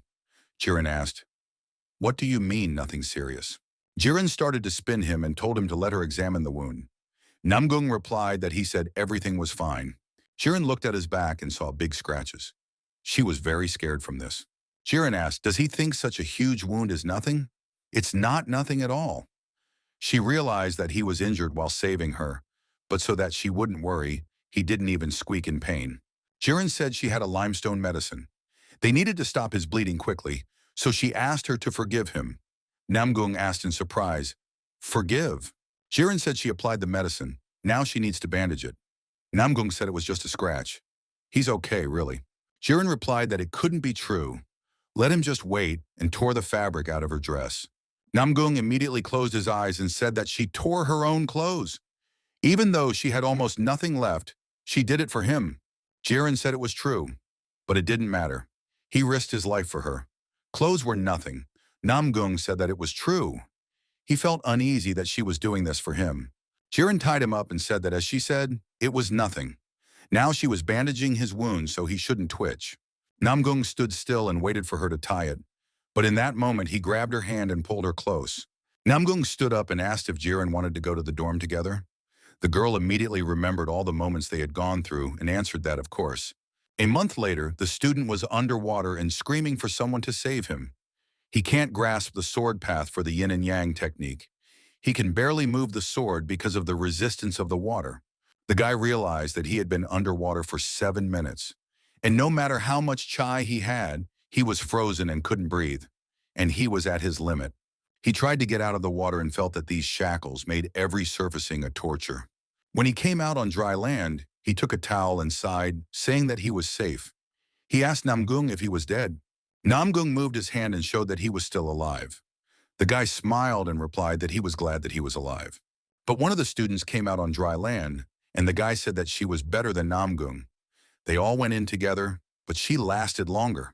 The student replied that it was because she was just enduring it, without even lifting her sword. And why would they do that? How does this hell keep getting worse and worse? The guy said he was talking about it too. For the first 2 weeks, they were all thinking about how to get used to the bracelets and the work.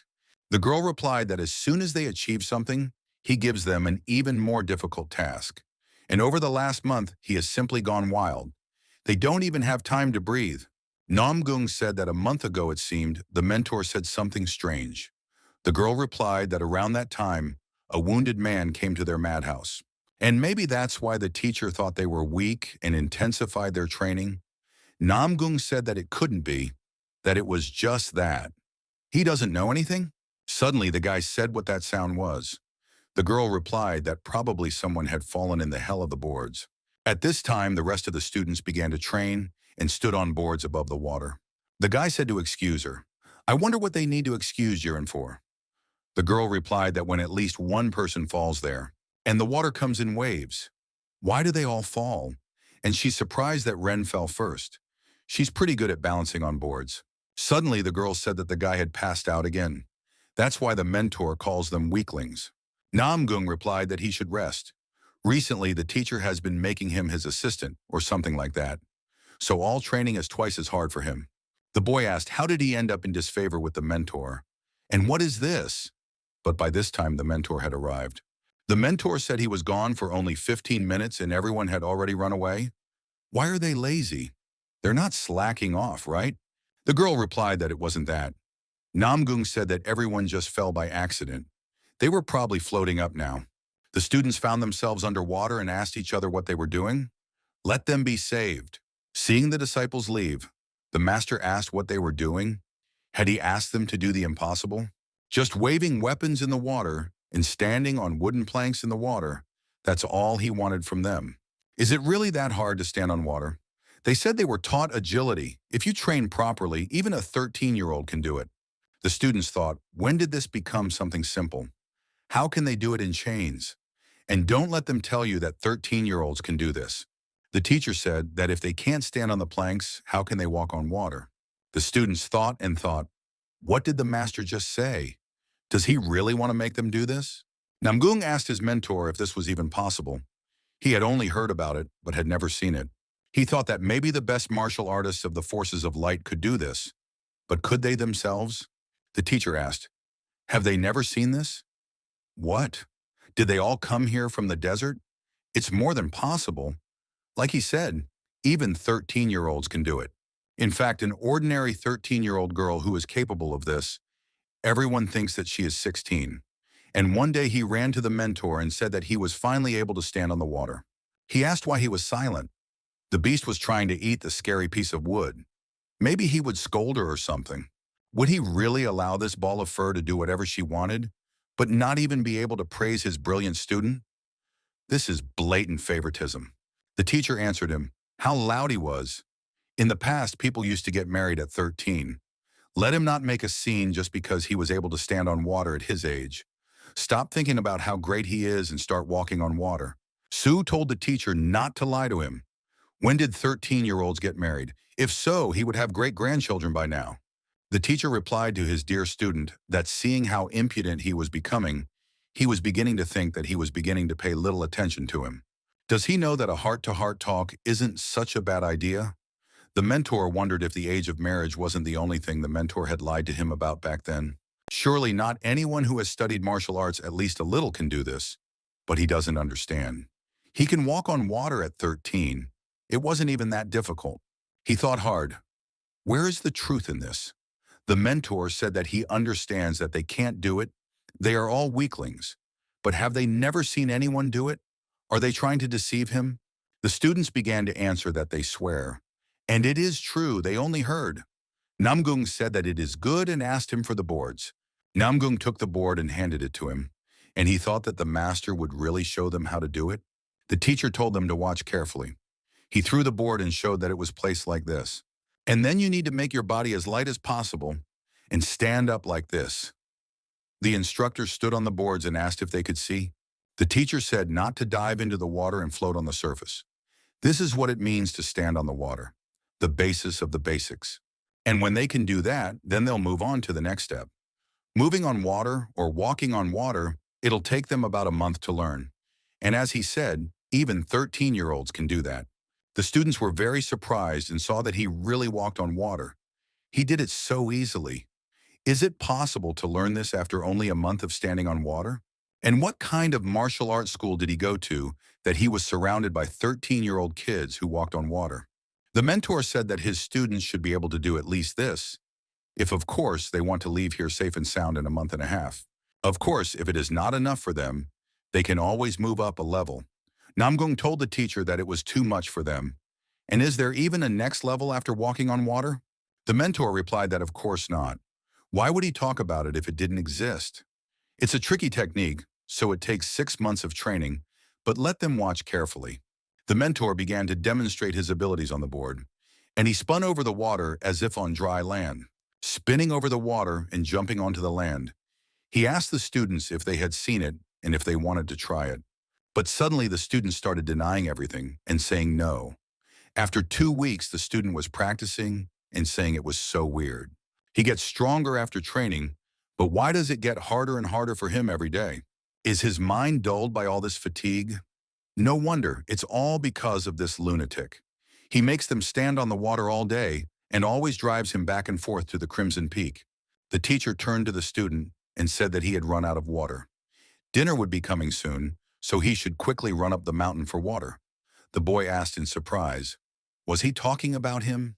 The teacher replied that yes, he is the third son of the Tang family, therefore Tang Tree. It is not the first time he calls him that. Why is he so confused? Tan replied that she had a normal name. He was Tan Cholin, but that was not what he was asking about. Why him? And why did he need water from the mountain? The mentor replied, should he go find someone else to work with when he is right under his nose? And he really doesn't understand why he has to go so far to get water. Didn't he see anyone puking in the river upstream? Not to mention that there's always someone washing up there. All the fresh water here is dirty, so let him get water from the mountain. The main thing is that he doesn't spill it, otherwise he'll be sent away again. And he'll be back for dinner. He likes cold water before eating. Chul said along the way that his family is an elite clan of assassins and poison experts that controls all of Sichuan. He may not be one of the 9 dragons, but he still got into the Red Falcons team because he entered the academy on the first try. And now he's just a water carrier. What a humiliation. And suddenly he stopped and felt someone nearby. The hunter told his group that when they got off the mountain, they would go to a bar. He was treating them. They would drink themselves to death.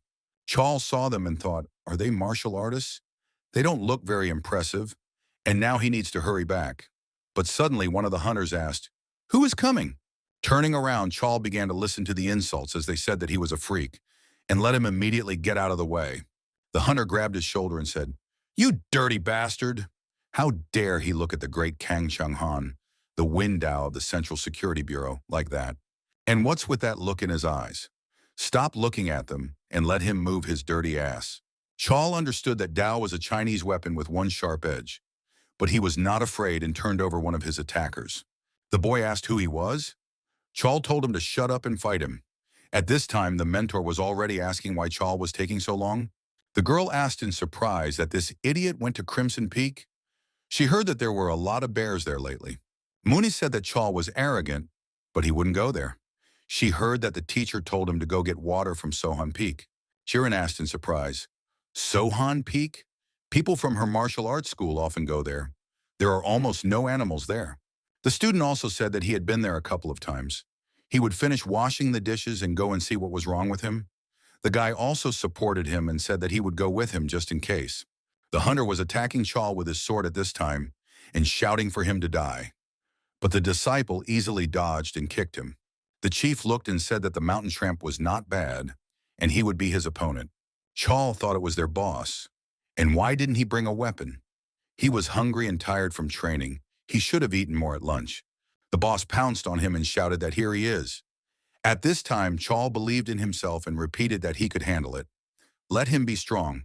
Chal dodged it easily and noticed that this guy was their boss. He was slower than a snail. The trajectory of his sword, he could see it. And did his eyesight improve because his idiotic mentor made him weave those beads? At that moment, he noticed that the boy's movements were not so slow when they were training to fight. Not to mention that this crazy old man's movements are still just a blur to him. And he's probably just slow. Is he kidding me? Does he think he can't dodge such a slow attack? Chal felt that he couldn't dodge the attack, and the dirty sword grazed his shoulder. He read all his movements, but how? But how does his body get injured? And he can't die like that, Chal decided. Chal found a stone underneath him and threw it straight at the boss's head. He saw that he was flying too slowly and weakly. It must be the bracelet and the fatigue. The attack won't do anything to him. But he saw that the stone scratched his face. He couldn't even dodge that. And at that moment, Chal didn't know what was happening, but this was his chance. He immediately swung and hit the boss with his fist. But Chal got too carried away in his play and didn't notice that there were people behind him. They took the right moment and hit him on the head. Chal fell to the ground and thought, what is this? And why is he, no, the third son of the Sichuan Tang clan, being treated like this? The boss ordered his men to crush him, and they decided to make a cutlet out of him, and they beat him as hard as they could. The boss took some water and said that they could beat the unconscious guy endlessly, only they themselves would get tired, and throwing water in his face, they told him to wake up. The boss saw the movements and shouted that he was up, and ordered his men to beat him into mincemeat. After the mission, the warrior said that the guy had been hit hard, and there was no more water in the buckets. Maybe they would kill him? The boss said no. They beat him up in the anicaps territory. If they kill him, there might be trouble. And it seems he is a local. And so even if they hide the body, you never know what will happen. The boss shouted to his men that it was time to move forward. Booze would be in order now. The warriors began to say that their captain was the wisest of wise men. The warrior asked, but what if Sedieme or someone else came to complain to their bureau about this? And if that happened, he would say that he attacked first. Therefore, he Kang Changhan fairly defeated him in a duel. And this homeless person can't be part of the Imi sect. And who would believe him against the word of the Central Security Bureau? The mentor went to search and said that it was difficult to slip out at night. And he was glad that he had already prepared an excuse. And he knew he had to return it before the old man suspected anything. And he hoped that Chal had already returned. And to make things worse, he made him feel guilty. He needed to check if he was okay. And if he was just late, he would give him 10 slaps. But if he escaped, even though it was unlikely, would he have to track him all night? And what should he do after he caught him? Show him Yongpak? Suddenly, the student came out and saw that the master had returned and said that there was a problem. Chal was inside and everything was bad. The teacher asked in surprise, Chal is inside and everything is bad? Why is he so out of breath? Is his father sick or something? The boy replied that no, everything was fine with his father, but Charlie was about to die. The mentor asked him if he was joking. Is he exaggerating to protect his friend? What's wrong with him? Did he scrape his knees on the way back or something? The student replied that he was not exaggerating. Let him go inside and see. He looked as if he was ready to die at any moment. Entering the room, he asked what was going on here. The student replied that they had found him already like this on Soan Peak. They carried him here one by one. The second student also said that he was unconscious. There were many traces around. He was also doused with water. His things were soaking wet. The mentor asked what they meant, that he was beaten and lost consciousness. The student replied that he was, and it seemed that he tried to defend himself, but there were many cuts on his body. The teacher said that they wanted to say that he had fought and lost. The students replied that this was correct. The mentor got very angry and punched the wall and said that his student lost to someone in a fight. The student replied that he thought Chal had fought against a group. Judging from the tracks, there were at least 7 people, and one of them seemed to be quite skilled. Yikal lost because he was tired after training, not to mention outnumbered. And judging by his condition, he was beaten for a long time, and it's a miracle that he's still breathing. The teacher got angry and told them to calm. The student did not understand and asked what he said. He shouted at the top of his voice for them to call the enemy right now. Namgung went with the master to the place where Chen was lying unconscious. The master asked, "What kind of bastards did this to his disciple?" The student replied that judging from the footprints, there were 7 or 8 people. Hengun thought that Chen had encountered the bandits while carrying the water back. After the fight, the attackers went into town. The master said that from this scene, everyone except one guy with a small amount of ki was a nobody. And even that guy was much weaker than Chen. Even with the bracelets, Chen shouldn't have lost to these jerks. They probably attacked him from behind and then piled on him.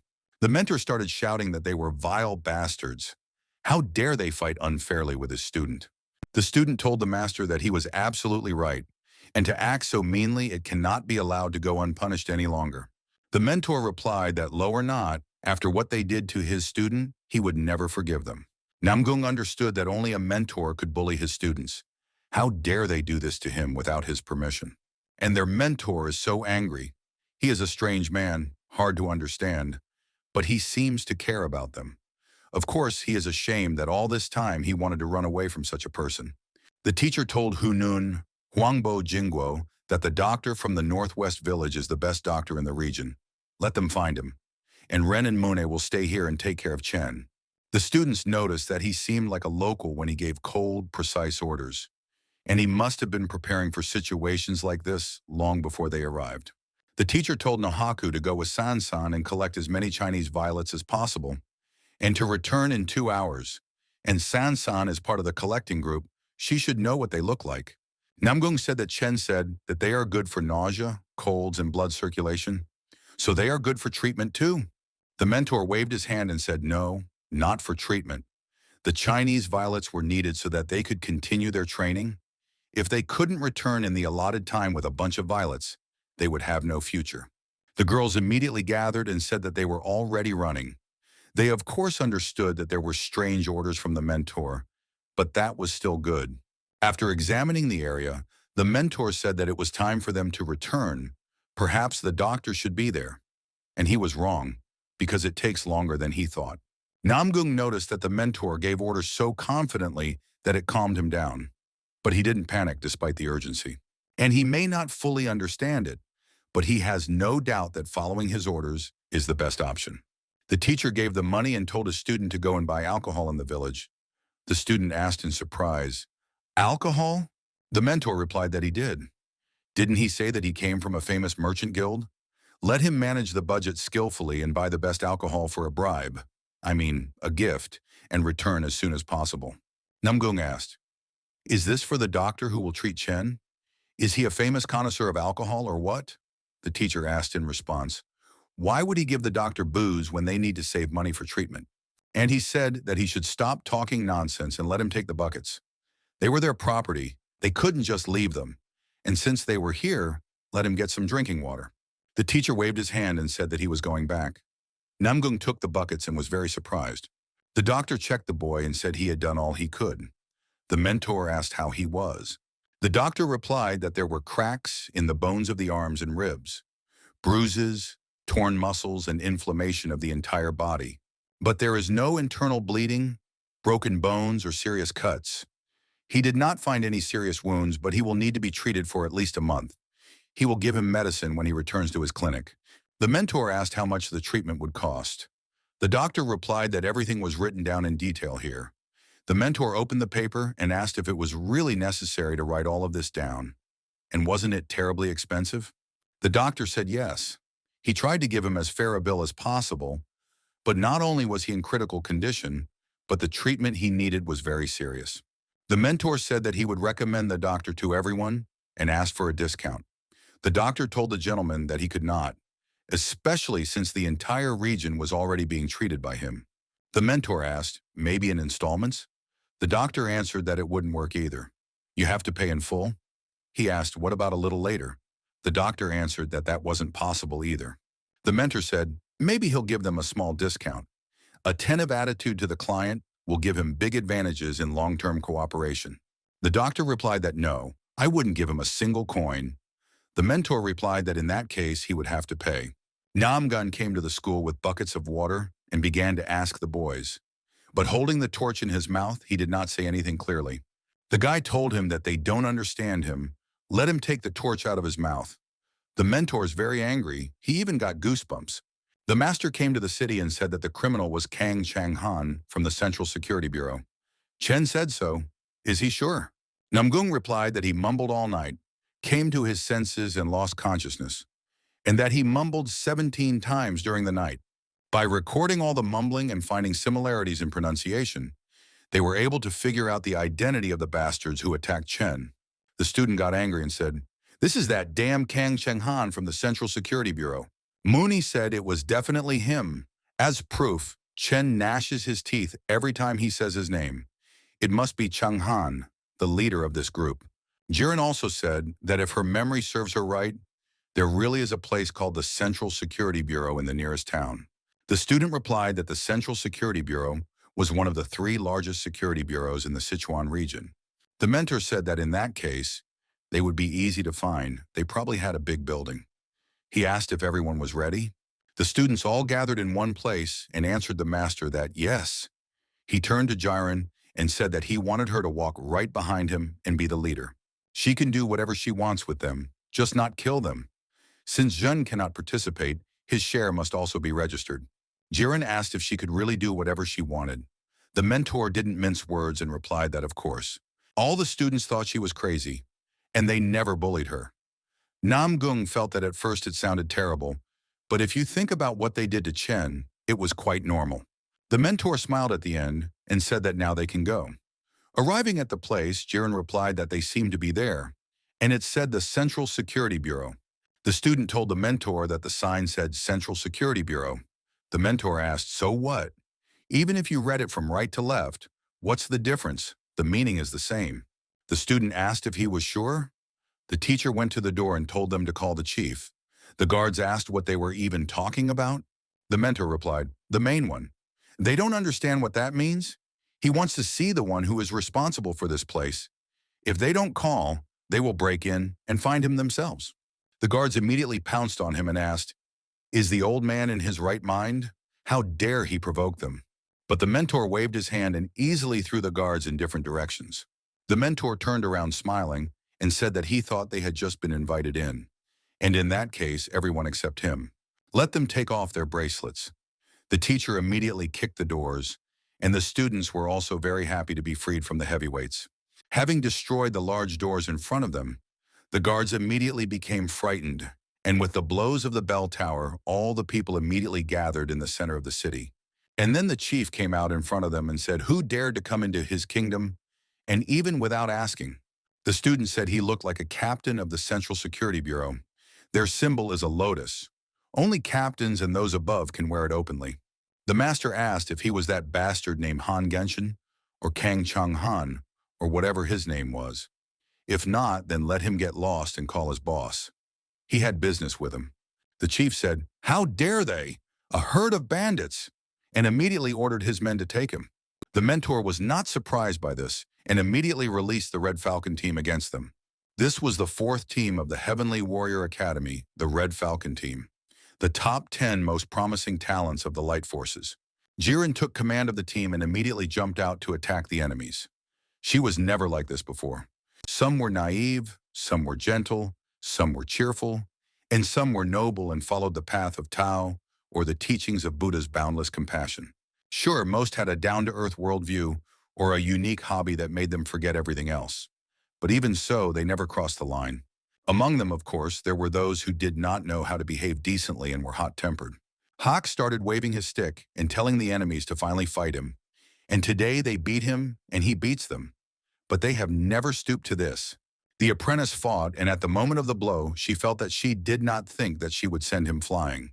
And he hit him too hard. What is this feeling flowing through his wooden sword?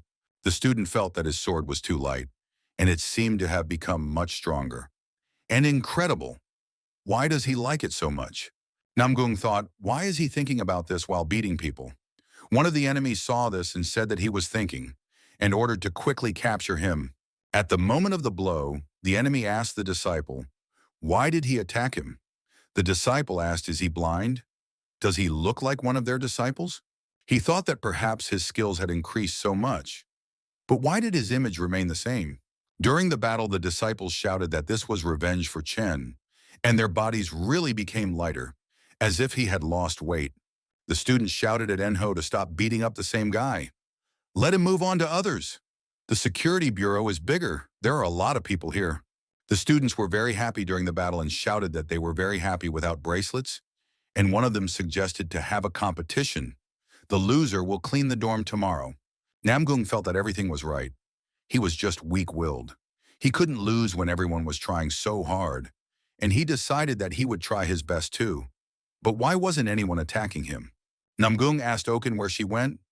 Oken replied that they had already beaten everyone here. The mentor was in front. Monkey and Nohak were behind. There were too many of them here. Oken said that instead of competing with others, she decided to go to Shanghai where there would be plenty of enemies. Namgung thought with surprise, double digits, and noticed that he had only beaten 6, and now he needed to beat 20 more. Then he definitely wouldn't lose. Namgung asked where Changhae was. Where was it? He wanted to go there too, and let Okyung take him with her. The girl told him to stay away. He would take the whole side for himself like Munyi. Jiren continued to fight the enemies and asked the enemies where they were going. Were they confused that their numbers were enough to beat Chen, but not her? The enemy asked, "Who is Chen? And why did they take him down like that?" Jiren asked, "Does that mean she's crazy?" And they all know. After all, they've all changed. And the one who changed them so was the one whom the messengers described as a crowd of madmen. The enemy was screaming that a crazy old man had brought a bunch of crazy tramps and was smashing the bureau to pieces. He didn't think they could hold them back. The chief asked, "What? A sect, wandering, invaded them or what? Why so?" They answered, "About 10. They do not look like a sect of wanderers. Too many women, and they fight with wooden swords, and they look like a bunch of crazy people." After that, the main one came out and told them all to stop. He asked, "What does this all mean? And who are they? Why did they attack them?" The mentor replied that it was necessary to say who they were, "Dear ladies and gentlemen," and why they were attacking this modest and stupid security bureau. And then he might have thought about what to answer, but let him look at his tone. Who would want to talk to him? He didn't introduce himself. The chief replied that he was the head of the Central Security Bureau, Chan Oyan. Who and where did they come from? The mentor asked, "So he is the chief?" And they came from that mountain. Chang immediately thought of Mount Emi. How could a bunch of thieves hide there? Isn't it the Ime sect's territory? They probably don't want to tell the truth. Chan said that was good. Why did they do this here? The teacher replied that he wanted Han Ganshin or Kang Chenghan, and they attacked them. Did they really think that they would just stand there and get beaten? Chung asked, "Are they looking for Captain Kang Chenghan? What do they have against him and the chief?" The teacher replied that it was all because of what that bastard Kang Chenghan did in the mountains yesterday. He has no idea what he and his men were doing there. But on the way down, they mercilessly beat up one of his students. And when this Ganshan couldn't defeat his disciple with his own strength, they pounced on him in a crowd, attacked him from behind. And because of their dirty actions, his dear student, whom he loved and valued, was beaten to the point of being a vegetable and is now on the verge of death. Namgung heard these words and did not know that the teacher loved his students so much. Chen was not so seriously beaten. Perhaps the teacher exaggerates so much because he is very worried about him. The guy got 2 months of rest, 3 months of treatment, 6 months of rehabilitation, and still a big chance of developing chronic diseases. And he wants this villain and his gang to be punished. And he wants compensation for the huge bill the doctor put up for the treatment, as well as compensation for his and the students' moral damages. Chang said that it couldn't be. They are the Central Security Bureau. They deeply respect the Emi sect, but they sent Chang Han to deliver regular gifts to them. Why would their people do such a thing on Mount Eme? Student thought, what other regular gifts? Why do they call it that? As if they are taking something away from them by force. The teacher said that if he was so sure, then let this Chang Han come out and explain himself. Chang replied that Captain Kang would never do such a thing, but if he wanted to talk to him, then here it is. Chang said that Captain Kang had gone to the city, quickly let them find him. The teacher found him and asked, "Is he Kang Chang-han? He is the leader of those bastards who cornered his dear disciple, and attacking him from behind with a crowd, beat him to the state of a vegetable." Kan got scared and replied that he was simply the first to insult him and the Central Security Bureau. He replied, "And what if they attacked him from behind by a crowd?" That never happened. The mentor replied that he denied everything and suggested asking the others, where were those he was with last night? I wonder how much their testimonies will differ when he beats the truth out of them. Sean did not deny everything and pointed his finger and said that they were all there. The mentor turned around and realized that they were lying on the floor. The mentor got angry and said, how dare he get rid of the evidence? There is no forgiveness for him. All the traces lead to him. Let him come here and fight him. Can came and asked what was going on. He was drinking excellent alcohol. How dare this man call him? The mentor told them to just look at this asshole. Immediately calls him a bastard. Looks more like a madman than a criminal. Maybe they should drop the talk and just use their fists? Chan told him to stop. He usually behaves better. He just becomes like that when he's drunk. And he ordered his men to bring him to his senses. The warrior answered the master that everything was already prepared. He immediately threw a bucket of water in his face. The master asked him if he was awake. Let him speak then. He was the leader of those bastards who cornered his dear disciple and attacked him from behind with a mob, beating him to the point of being a vegetable, right? Kang immediately grabbed his sword and asked, what the hell? He beat them all up and now he's blaming him. He won't hold back if he keeps talking nonsense and ruining the Bureau's reputation.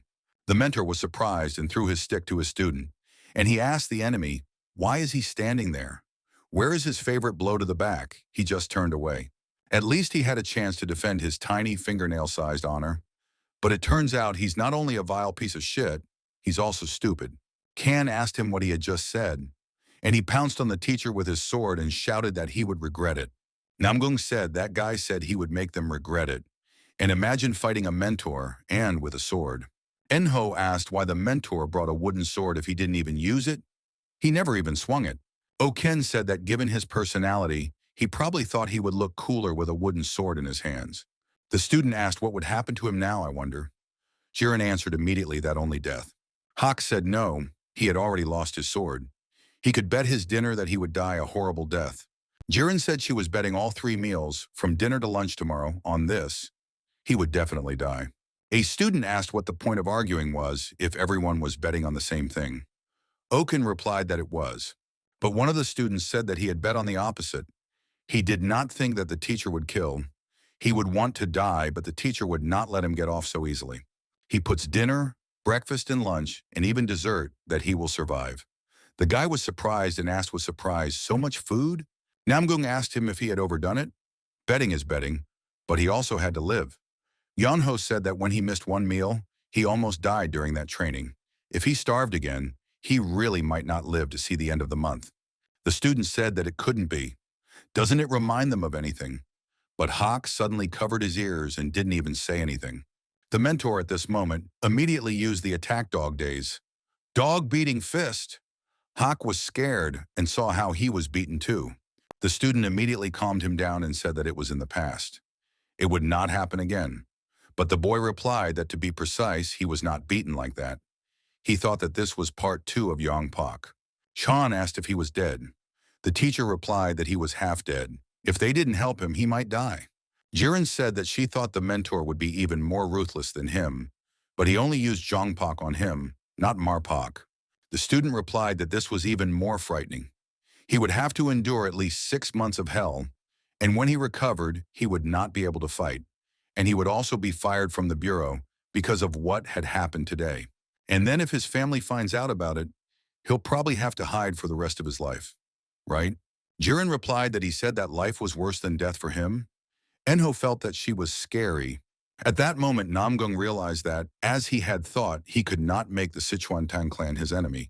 Chung said that they were investigating Captain Kang's case at Mount Emi. But besides that, their Central Security Bureau also has a reputation. He can't just let them go. And who's going to hire them when he finds out that the whole Bureau was beaten up by 10 people? And he might have to close the Bureau, so he asked him to put himself in his shoes. The mentor asked him, does he want to attack him with a blade? Does he want to get it too? Let him come. Chung said that he would not refuse, and immediately used his whirlwind technique and pounced on the master. The disciple immediately noticed that these were the 16 movements of the flower vortex. This was a secret technique of the Ime sect, inaccessible to outsiders. There were rumors that he was their disciple, but she thought he was just bragging. Chang immediately used the flower sword whirlwind. The disciple realized that it was the 16th shadow sword. He had learned the flower sword whirlwind at one of the highest levels. But why was the master so calm? The teacher stood still all this time and looked at Chan to see what he would do. At the last moment, the students were very afraid for him. But at the last moment, the mentor dodged at the last moment. Even Chan himself did not expect this. The mentor immediately kicked him and said that he didn't care. The girl said in surprise that he broke the flower sword whirlwind so easily. Namgung asked, "Is this the name of the kicking technique? Perhaps it makes the energy come to a calm state." Enho also said that the directed as if just invented, powerful technique. He still said its name when the opponent was already in the air. The mentor is amazing. The mentor asked, he didn't switch off from this, right? He was holding back a lot, so he should be fine. They still have things to discuss. The guards immediately attacked him and threatened to kill him. The head of the guard, Dong Uan, used a joint attack at this time. But the mentor easily dodged the combined attack and even grabbed their weapons with both hands. The mentor began to use the circle and scattered them in different directions and used the technique nameless. The mentor came down and asked the chief if he was awake. Didn't he think they had something to discuss? The teacher told him if he saw how much pain it was from just one blow. And how much pain was it for his student? He had to watch this Ganshin. This education is very important. And now he's in trouble because of his student. How will he deal with the aftermath? Chan replied that it could be worse than this situation. The mentor asked, doesn't he understand what he got himself into, right? After all, the student they attacked from behind. The master asked if he knew the Sichuan Tang clan, right? The one famous for its killing techniques and knowledge of poisons. The clan that could wipe him out. The Sichuan Tang clan. And they dote on their direct descendant. He is so sweet and kind-hearted. Chan was very scared at that moment and asked how this could be. The mentor replied that there was nothing to be done. What was done was done. How could he handle that? Now they had something to talk about with him. After the negotiations, the disciple asked why they were still there. Couldn't someone steal at least a couple? Jiren replied that it was quite safe here, so no one dared to steal in broad daylight. Hak asked why his arms and legs seemed so weak. Namgung asked him if he was okay. He was pale ever since he saw that scene. The students said that they were all shocked, and he was probably even worse. But despite everything, he did well. He was surprised. Hak said he was surprised. The student replied that it was true and he knew it. The day would come when the fear would pass. Enho said that when he puts on the bracelets, it's like he becomes himself. Without them, he practically flew. It made him sad. The student said that it was as if life itself was pressing on him. I wonder what the teacher and Monkey are planning. Namgun looked and said, here comes Monkey, and maybe they will ask what they talked about with the mentor. Muni asked mentor. He asked if she wanted anything from the bureau as Chen Chulyon's sister. The student said it was strange that he asked her that. He thought he would ransack the entire bureau and hide the loot somewhere. Namgung asked, does he think the mentor is some kind of thief? Well, maybe it seems that way a little. Oken asked Monkey what she asked for. Will there be rivers of blood, or are they closing? Monkey replied that no blood, no business. What did they imagine about the Tang clan? They are not evil. Enho replied that no, it was a pity to destroy such a big business. What if we absorbed them and made them a subsidiary of the Tang clan, so that they would give 30% of their income every year? Muni replied that of course she wanted to make life hell for those who attacked Chen, but if the criminals were fired and information about them was passed on to the clan, they would not touch the bureau. Chang asked, is that enough? The master replied, of course not. The world is not such a simple place, he knows. He didn't think that would solve everything, did he? And that evil girl he was talking to, she is the elder sister of his injured disciple. If he is curious, he can ask her himself what the Tang clan is and how they handle their affairs. Of course, she can go home and bring her whole family here. She's a little nervous, but if he wants to ask, he can call her. Chan said no, don't. Chan asked him what he wanted from him. The mentor replied that now, deep down inside, he understood perfectly well how to solve this issue. Chang sat on the table and said that from now on, the Central Security Bureau will carry out one mission for the Tang clan per year for free and will pay for all the expenses for the young master's treatment. And they will pay a small fine as an apology to the Tang clan. The teacher asked, why is he only worried about the clan? What about him? The mentor asked, does he think his family is the only ones who care about him? He is his mentor, and there are his friends out there. How dare he ignore the mental and physical weight on their shoulders? Just recently, he had beautiful black hair, and all the kids had clean clothes. But what now? If he can't see his gray hair and their torn rags, he's blind. He couldn't even sleep, worrying about his precious student. And they were so busy that they ruined all their clothes. Chan said he understood, and thought he should pay him for his gray hair, and the others for their clothes. Why? What is this for? Chan said he would pay for everything, but in return he asked that what happened not be publicly disclosed. The mentor replied that of course, if the compensation is appropriate, of course. In the morning the master came out with a sack full of things and said that since they had sorted everything out here, he suggested that they return to Chen. But first they should go somewhere. If they go around the corner, there will be a clothes shop. Let them go there and change everything. The bureau pays for everything, so don't worry. The students were surprised and asked in surprise, new clothes? The teacher answered, here they are. He gives them 2 hours to hurry up and then meet at the entrance to the village. Whoever is late will work it all off at tomorrow's training. The mentor told Muna to stay for a while and said that he had managed to get compensation. In addition to the money for the treatment, they would send the Tang clan a separate monetary compensation, and they also fired the criminals. They asked them not to spread the word, and she should also know that the Bureau owes his clan a free mission once a year. Muni thought she was angry, but Chen wouldn't have any complications, and they had turned everything upside down here, so she wasn't angry now. But would Master take care of him now? The Master asked, why is she looking at him? Isn't that enough? He wondered. Why is she staring at him like that? Does she want to take his compensation too? Or did she notice that he got more than the Tang clan, especially if you include the bank checks? Monkey answered the mentor that he was right, and she would also go for clothes. The mentor was surprised and thought, what did he do? Not sure that he was happy about this, of course. The mentor thought that everything seemed to have gone well. Maybe he should hurry up too. Fragile things like checks should be taken straight to the bank. Seeing his students, the master looked and said, it's strange. Some of them look very good now. But what's wrong with the rest? The mentor asked why the clothes were the same. The boy replied that the new clothes were very expensive, so he put them here. They were much better quality than what he usually asked for. Hack said that there was nothing in that place that he wanted. The mentor replied that they seemed to look even worse. What is that anyway? Enho asked what he was talking about. Did he know how expensive these awards were? Just let him look at this wonderful purple paint. And he wants to be bright, not ordinary. Finally, after changing his clothes, he began to stand out. The mentor said that she is the strangest. Did she use a spell there or something? How did she restore the old clothes? Jiren replied that their clan had been here before, so she simply bought the same things as last time. Jiren asked, is it too boring? Namgung said, no, it suits him very well. Well, I mean, she looks beautiful. But the master immediately hit him on the head with a stick. Namgung was in great pain, but Jiren asked if he was okay. The master replied that his hand had slipped for some reason. Yunho said that the master had finally used his wooden sword. However, he hadn't thought that it would go to Namgun. The student replied that he was interested in why he, Comrade Gunasna, believed that the teacher had done the right thing. The mentor replied that no matter what, we had to go back. The last one to arrive would have double training tomorrow. Yunho asked if they could help Namgung. Hak replied that he had no sympathy for fashionably dressed people. The student said it was okay. There was someone to take care of him.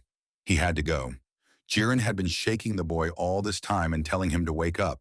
On the way, the stranger asked them if they were perhaps the Red Falcons team, but the mentor did not answer and remained silent. The guy said that it seemed he was not mistaken. They were checking from the Academy of Heavenly Warriors, and there had been no reports from him about the state of the Red Falcon team for a long time, so the director sent them to check how the training was going. The guy said that they arrived at the camp and found no one there, so they were starting to worry, and thank God everything is okay. The second guy asked, is he the master of the silver bracelet and steel sphere, Elder Jin? He thought he was a fat old man with a kind face. They heard that they were going through a rejuvenation, but it seems like he has changed a lot, and it seems like they have gotten taller. The disciple thought, This is the master of the silver bracelet and the steel sphere Jinchong. Jiren also thought that the back can be strengthened by rejuvenation, but can you grow from it? The boy told his man that it was rude. If he wasn't Elder Jinto, who was he? His memory must be failing him. He said he saw him from afar 3 years ago. The mentor thought and asked how he could tell him this, and he said that this day had finally come. The day when someone asked about the elder's whereabouts, although it came much later than he expected. The boy apologized and asked him what he was talking about. The teacher replied that the master of the silver bracelet and steel sphere, Jin Chong, was over there. He pointed his finger at the sky. The boy asked if Mr. Jin was in heaven and had died. The master replied that he had. He buried him in a well-lit place on the mountain. Why did it take so long for the Celestial Warrior Academy to send people? The guy said it couldn't be. What happened? If it was true, then who was he? The teacher turned to his students and replied that they would do better to talk somewhere else. It seemed like it would be a long story. The students sat down at the table and said that it turns out that their teacher was not the one who was supposed to teach them. Enho said that if the mentor is not a mentor, then what are they doing here? He is so confused that he can't even remember his own name. Hak grabbed his head and said that he didn't even know who beat him up. The man who put him through hell wasn't even his mentor? Namgung thought about it and told them both to calm down. They needed to calmly weigh everything and assess the situation. Maybe something had gone wrong, but in a very short time they had become much stronger. The student replied that he agreed with the captain, although he didn't want to admit it. But before Namgung calmed the vase with the broom, could he calm down first? The guy said he was so stupid, always wondering what his mentor had in mind, and now he was shocked. Maybe his last name is really Nam, but his first name is Gusan. They don't have such idiots in the Namgun clan. Jiren told him not to be rude. It must have been the blow to the head. Why did the mentor throw a sword at him? Oken said, who knows? Then who should be their mentor? The guy replied that the master of the silver bracelet and steel sphere is a person who uses 8 small steel spheres and 12 sharp bracelets. In the martial arts world, he is one of the 40 strongest people. He was a kind man with many friends and worked as a mentor at the academy about 10 years ago. He was often called Elder Jin. Oken said that it turns out that the current mentor is his student or brother, or a younger classmate. Enho said that he doesn't think so. He thinks that their current mentor studied in a different school, not with Elder Jin. Besides, their mentor is stronger than him. In the martial arts world, Elder Jin is among the top 40 not because of his strength, but because of his connections. Hak replied that if we compare the combat power, the master of the silver bracelet and steel sphere are not counted as an old monster, and if they were respected as a teacher in the Academy of Heavenly Warriors. In terms of strength, he has long since fallen behind everyone else.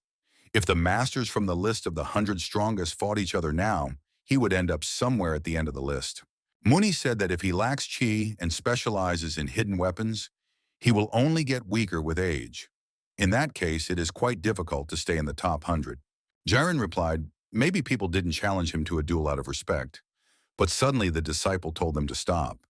What if the person who fought him was their current mentor? Or maybe he wanted the glory of a place on the list of the 40 strongest, and he challenged the good old man to a duel and killed him. Manga asked what? Namgung said no. Sure, the teacher's a little weird, but he doesn't believe it.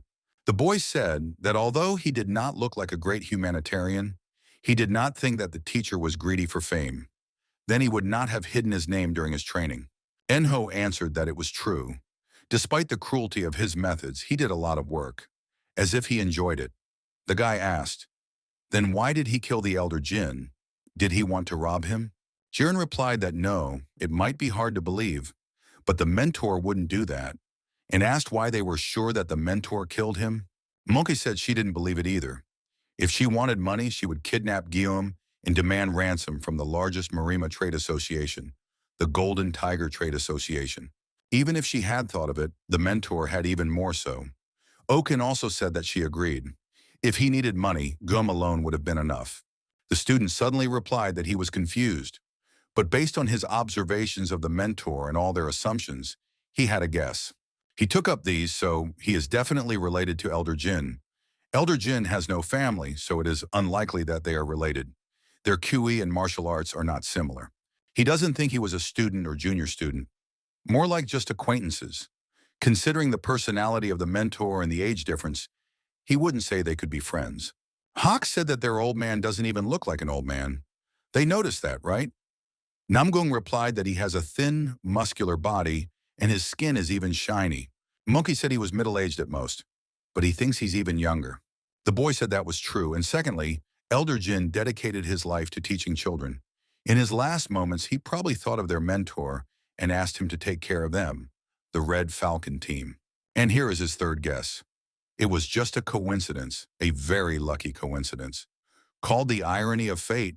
And although the bedridden Chen might think otherwise, didn't they feel something in the bureau today? Enho said that was true. They had grown a lot in 2 months. Hawk asked, so what? Should they be grateful now? Jiren said it was difficult, but this is the moment when they need to decide what they think about this situation. Right, Captain Namgung? Namgung replied that Jiren was right. The training might be stopped because the instructor was not from the academy. Everything would change depending on how he dealt with the examiners. The guy said that their position could also change something. Will they continue to study with the mysterious mentor or return to the academy, to their previous life? And it depends on their choice. The guys from the academy came and said that no matter how old he was, old man Jin couldn't lose to the bandits. The second guy also said that he asked them to help the Red Falcons team.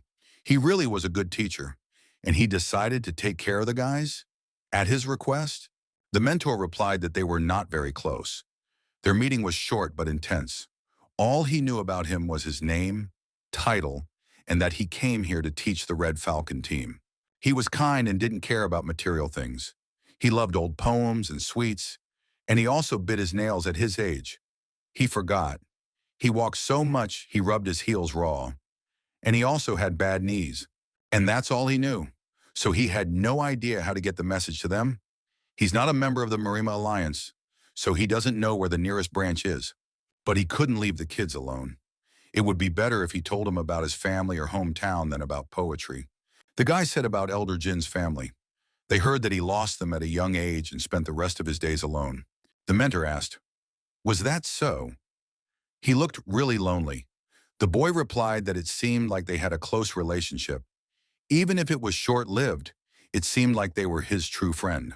He's been taking care of the Red Falcon crew for months. He admires them. And they asked if they could learn his name. They'll report everything to the academy and spread his fame. The mentor replied that he was not going to meddle in the Murim. What good is a name? They will die anyway and become dust. You need to live life to the fullest while you can. If they are impressed, they can give some money for support.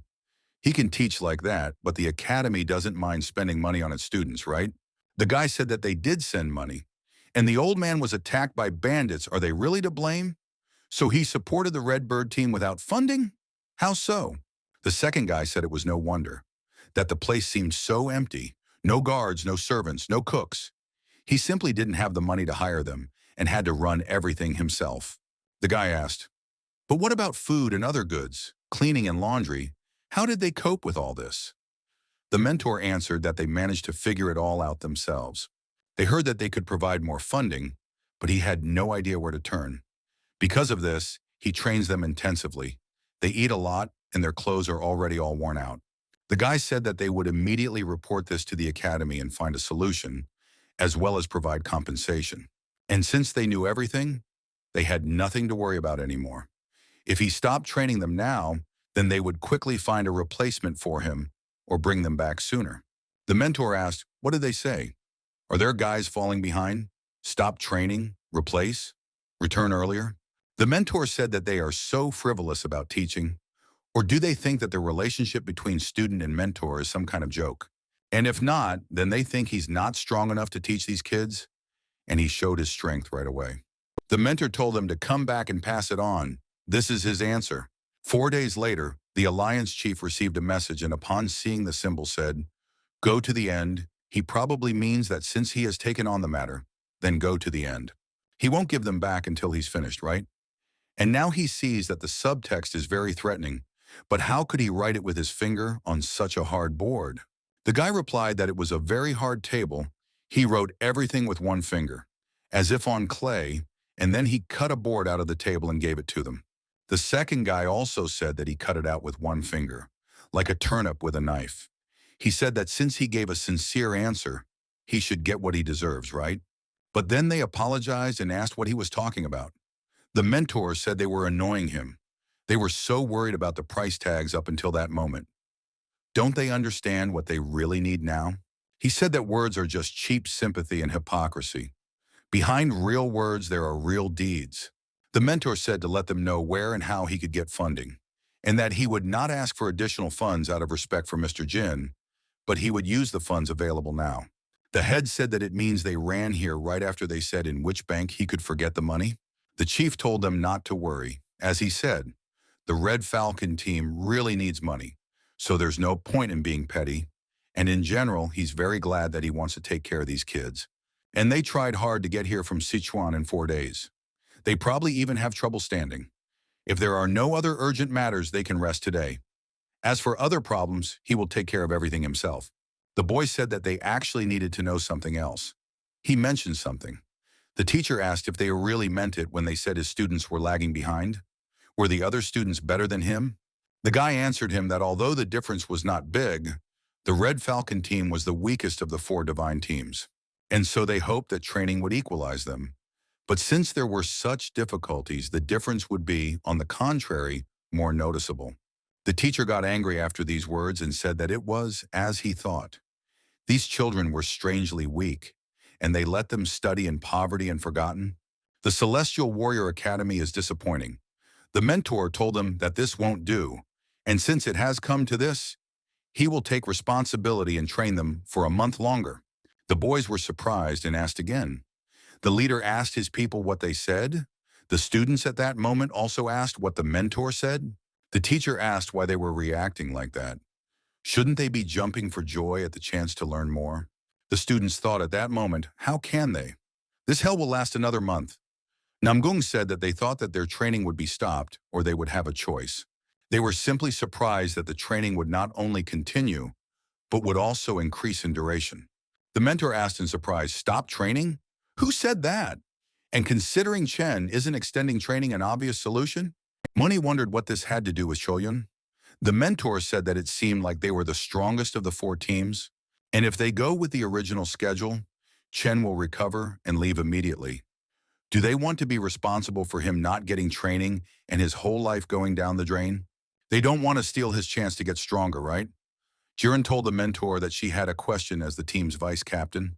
Jiren asked, the Celestial Warrior Academy has already given the go-ahead. Have they seen any messengers in the past 4 days? Namgung said it's not because they don't like their wise thoughts. They just have to obey the Academy's orders. The mentor replied, what a stupid question this is. Since he said so, then consider that the question was already decided 4 days ago. The student asked, then why is he talking about it only now?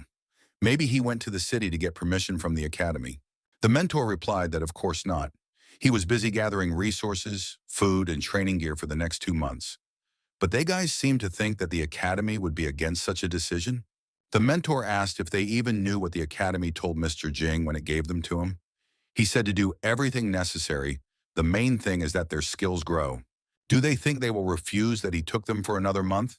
And since they gave more money, isn't it clear that everything is already decided? And anyway, he planned out the rest of his time with them as best he could. They must be looking forward to it. And for those who he thinks need more training, he will double it. No need to worry, Namgung asked. Who needs more training? The mentor replied that of course to the one who is lying in bed sick and all the other lazy people. And to be more precise, to Tanu Tree and Nohak. And maybe Gun-san and Jinren. Namgung asked, him? But he was never lazy, Jiren asked. Is it because they are captains and deputy captain? The mentor replied that no. He just thought the 2 of them were having too much fun. The boy thought about it and realized why he had chosen them.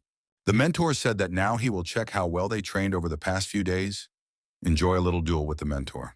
2 days later, the man told the director that, based on his description, one person came to mind. And does the director know him? The director replied that although there was no guarantee that he was the one who took care of Mr. Jin's children, there were too many coincidences. There is a hidden master from Mount Emi and a top-notch martial artist with powerful palm and fist techniques. Although he is rude in words due to his nature, he is kind enough to take care of the deceased. Although he loves his students, his training methods are strange. He is a gray-haired old man who loves money. The only difference is that he has no beard, but he could shave it off. With such a description, he thinks it is him. He is a hidden master, so he does not know his name.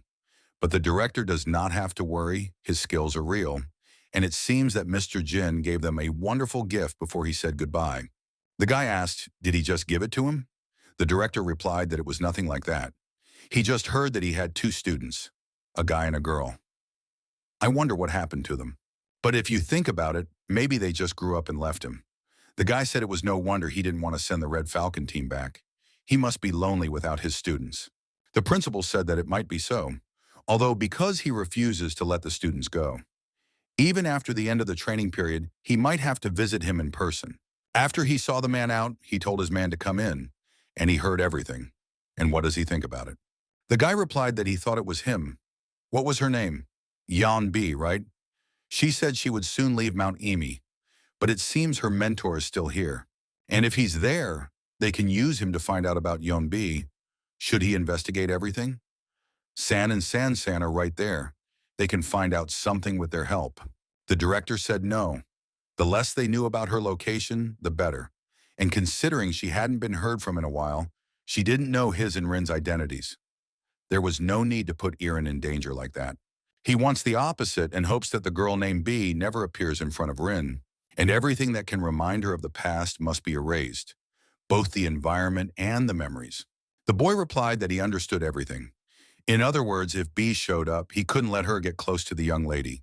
But if considering what's happened in the last few years, it makes sense. But can it be erased altogether? All of this from Ms. Rin's mind? The director told the boy that he himself would not be able to do it. Since he could not send people to the Academy of Heavenly Warriors, then let him use shadows. Having gone to the pub, he said that they should bring 2 portions of pelmeni to these guys, and no wine, he would go upstairs alone. Having gone up to the 2nd floor, he entered the room and the guy told the familiar person that they had not seen each other for a long time.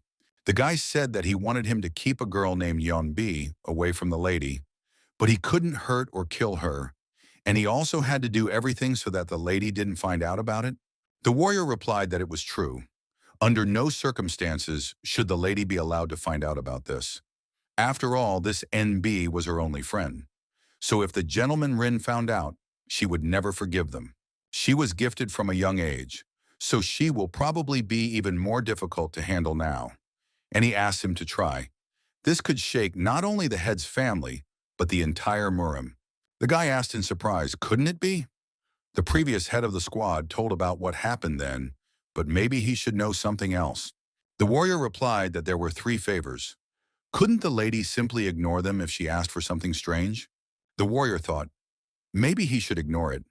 He said that the next morning after B wished for the mistress to become stronger than anyone, the forces of justice received the owner of the dragon's eyes.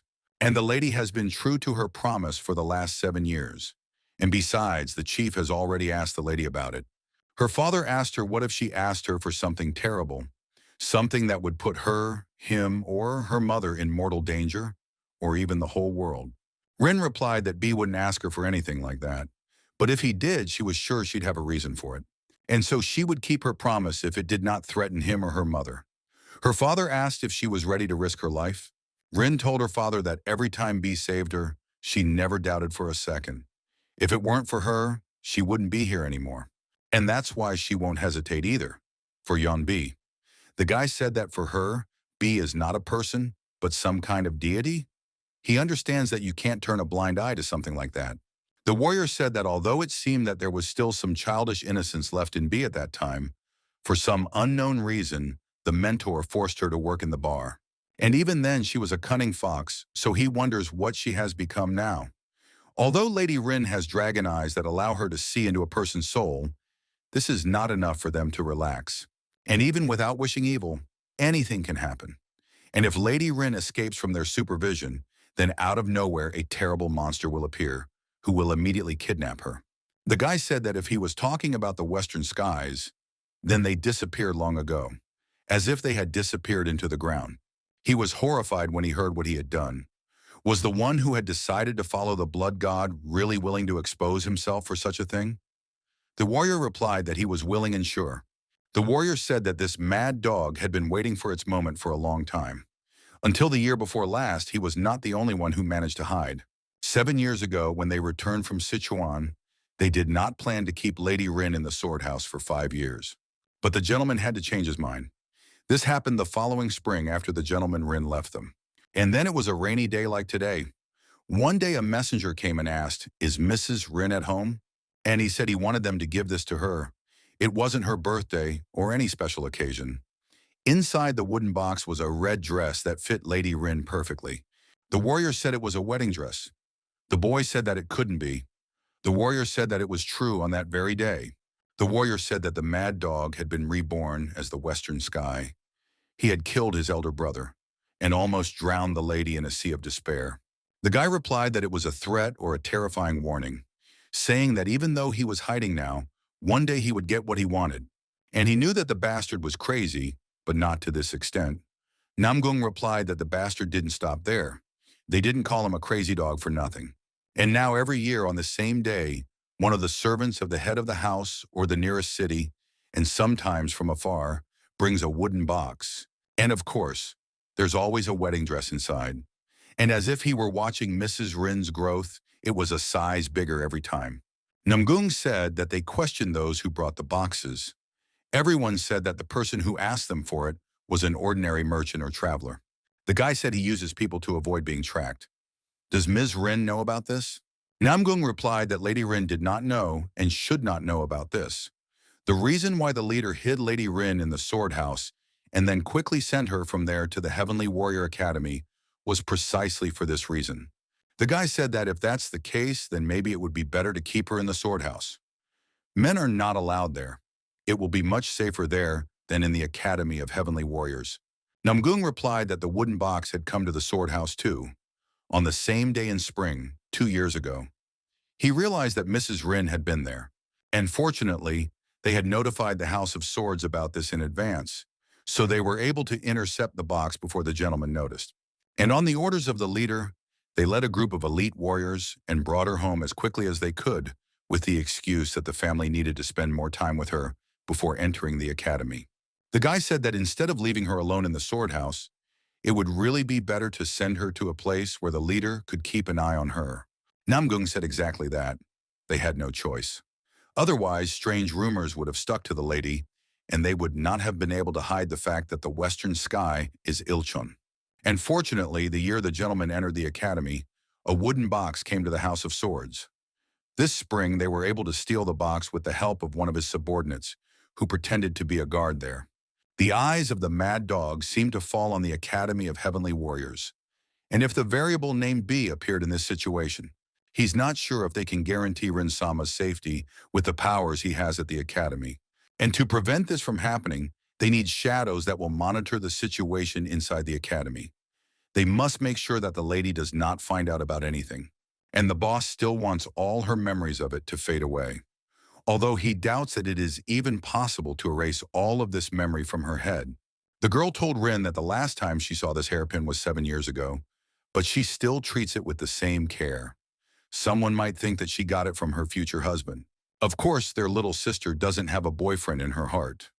Rin replied that it was a sign that would allow her to find someone dear to her. Rin told her older sister that, as she had already said, she believed that they would meet again one day. The mentor was shouting at the mentor at this time that he just needed to trust him. He could handle it. Namgung was practicing at the time and shouting that he couldn't do it. He couldn't do it. Namgung couldn't hold on and fell off the rope. The teacher pulled the rope and said that he had fallen. Namgung fell from a great height and screamed.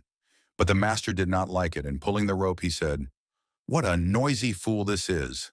The mentor threw him into the sky along with the rope, and immediately caught him in his hands, not letting him fall. But then the mentor threw him into the hands of the boys and told them to grab him. Jiren was very scared and asked how he was. The mentor told them to stop making a big deal out of it and just untie the rope. He's not a coward like that for a test run. Okin asked what she had just seen. Why was the mentor repeating the test run? Monkey asked too. What did he want them to do? Enho told the mentor that he was also a human being, and if he ran out of strength, he would drop them. But he was actually heavy. But Hawk was crying at the time and saying that he thought it was a plan to accidentally throw off those he didn't like and get rid of them. Him, for example. Inho replied that it wasn't that. It wasn't just him that the mentor didn't like. Let him look at it that way. The fact that this guy was here too, even though he had just recovered, only proved his point. They were just comrades, equals in the eyes of the mentor. Chen replied that no. Why should he be his comrade, not even having time to get out of bed? Why did they have to save him at all? Chen asked, why are they here? Shouldn't training have ended by now? The other teams are returning to the academy today. That same day, the Blue Dragon training area on Wuding Mountain. The teacher said that the training was over. If they felt something was unfair during training, let them say so. And frankly, it was a great honor for him to help the emperors of the future. The boy asked, and what could be unfair? They are only sad that they leave him so early. It is a great honor for them, and he is grateful to him for the teaching. On Mount Hua, in the evening of the same day, the Black Tortoise training area, the teacher told his students that they would face difficult days and times when the martial arts world would inject them with its poison. And when that happens, he wants them to think of their mothers and the time they spent here together. He wants them to have the strength to overcome all the difficulties. The students said that although their training was over, the teacher's teachings would remain with them until the very end. The girl replied that everything was much more sensible than she initially thought. She would not forget it. On the same day, the White Tiger training area on Mount Tai, Master said that their strength is important in the martial arts world. But for the light forces, the most important thing is the spirit that is nurtured by love, trust, and cooperation. And he gave them this paper to write honest, anonymous feedback about other team members because he wants to let them know how they are being valued. This paper will help them all grow as martial artists, his strong and powerful White Tiger team. He is confident that they will bring love and trust to this world. Suddenly, the girl came up to Rin and asked her what she was watching. Someone wrote something stupid about her because the review was anonymous? Or maybe someone wrote something rude. Rin said no, it was just that 4 out of 9 people wrote the same thing, so she thought about it. They wanted to make her smile. The girl said that only all sorts of nasty things were written about her, and it seems that among them, there are 4 people who have nothing to do. Maybe she should go smile at them instead of her. Rin replied that everything was fine. She was the captain of the White Tiger team, and she didn't want them to become smaller. But what kind of nasty things did they write to her? The girl replied that it was mostly nonsense like, don't hate men, it's scary. Try to enter the heart of goodness, not just rage and hatred. The training was good, but such a stupid task at the end. She thought about tearing it up, but she saw what she thought he wrote and decided to keep it. And she thinks she'll just cut it out when she gets back. She believes in it. It's hers, right? Rin said yes. She wrote her the same thing. She believes in her. The girl said it was true. It must be so. Maybe she already knows, but it's time to go. And their training is over. They need to prepare to go back to the academy. And that same day, the Red Falcon training area on Mount Emi. Chen was very angry and asked when this hell will end. Muni covered his mouth and told him to shut up. And it seems he forgot because he was lying in bed. But even if they are in hell, it is better to be alive. If he notices him and sends him there. And that will be the end. And not the training, but his life. And suddenly the mentor told them that he heard everything. He said that he would catch them. Why not trust the mentor? They saw that everything was fine with Namgung, didn't they? Monkey replied that he was not well at all. Chen said that he was a corpse. The teacher asked, what? Did they fall for this or something? Let them see. The mentor told Jiren to go out and prepare for the next test run. If the captain can't, then the deputy captain should take the rap. Namgung said he was fine, and he would go on a test run. The students were surprised and realized what the power of love was. The teacher said, do they see? Is everything okay with him? The students started thinking, is this okay? This is what he wanted, a real demon. Jiren asked the master to let her go instead of the captain. Namgung said no. It's better for him to be dead than to see him get hurt. The mentor asked, what are they carrying there? It's not about who goes first. They'll do it all sooner or later, understand? And they will do this every day until they learn to do it properly. And why are they so upset? If they're whining like that now, how are they going to survive the extra training? He had prepared so many interesting things for them. Tightrope walking, blade running, and about 20 more exercises. And if they managed to finish them, he would ask again to extend the training camp. After some time, the students began to carry out the mentor's task and tried not to offend him. Namgung shouted to his comrade to save them. After all, he is the last one. That's why he is so worried, but he can do it. Enho tried not to let his team down, and at the last moment he jumped out and passed the test. The mentor looked at all this and clapped, because he saw that they were coping. Each time they were coping with the task better and better. One evening, the mentor was sitting in his room and thinking that he would soon need to send the children back, but there would not be enough money for food, accommodation, and horses for the journey. All the extra funding went to their training and his salary. Maybe he should just send them on foot and call it training, he thought. But it's not like that. Because he is their respected mentor, he can't do that. If after everything he taught them, they start robbing people out of hunger, how will that affect his reputation? But suddenly his teacher burst in and said that he was a brat. And how dare the young man hang around in his room in broad daylight and sigh over and over again. But the teacher stopped when he saw him and asked, "What was that?" The teacher answered him that he had scared him. Why slam the door like that every time? He almost dropped the cucumber from his eyes. The teacher asked him what he was carrying. He scared him. He'd better tell me why he did that to his face. Sue replied that he had heard that mixing flour, eggs, and honey and applying it in a thin layer was good for the skin. So he tried it. Recently, he began to feel older. The teacher got angry and asked what he was saying. Was he crazy to smear food on his face? He has been very suspicious lately, always running around, saying he is busy. What is really going on if he does such things? Let him tell the truth. Is he dating someone? That would explain all those sighs he had towards the room. He's right, right? Sue told the teacher that he sighed from the eternal lack of shiny golden circles. After all, he needed to support it with something. The teacher took the bottle and asked, "Is there alcohol again today?" He doesn't like that. But since the student brought him first-class wine, he will have to accept the gift so as not to offend him. Sue replied that he thanks him for accepting it. Let him go and drink. The teacher looked at him and said that he was beginning to feel like every time he asked him something, he was trying to distract him with alcohol.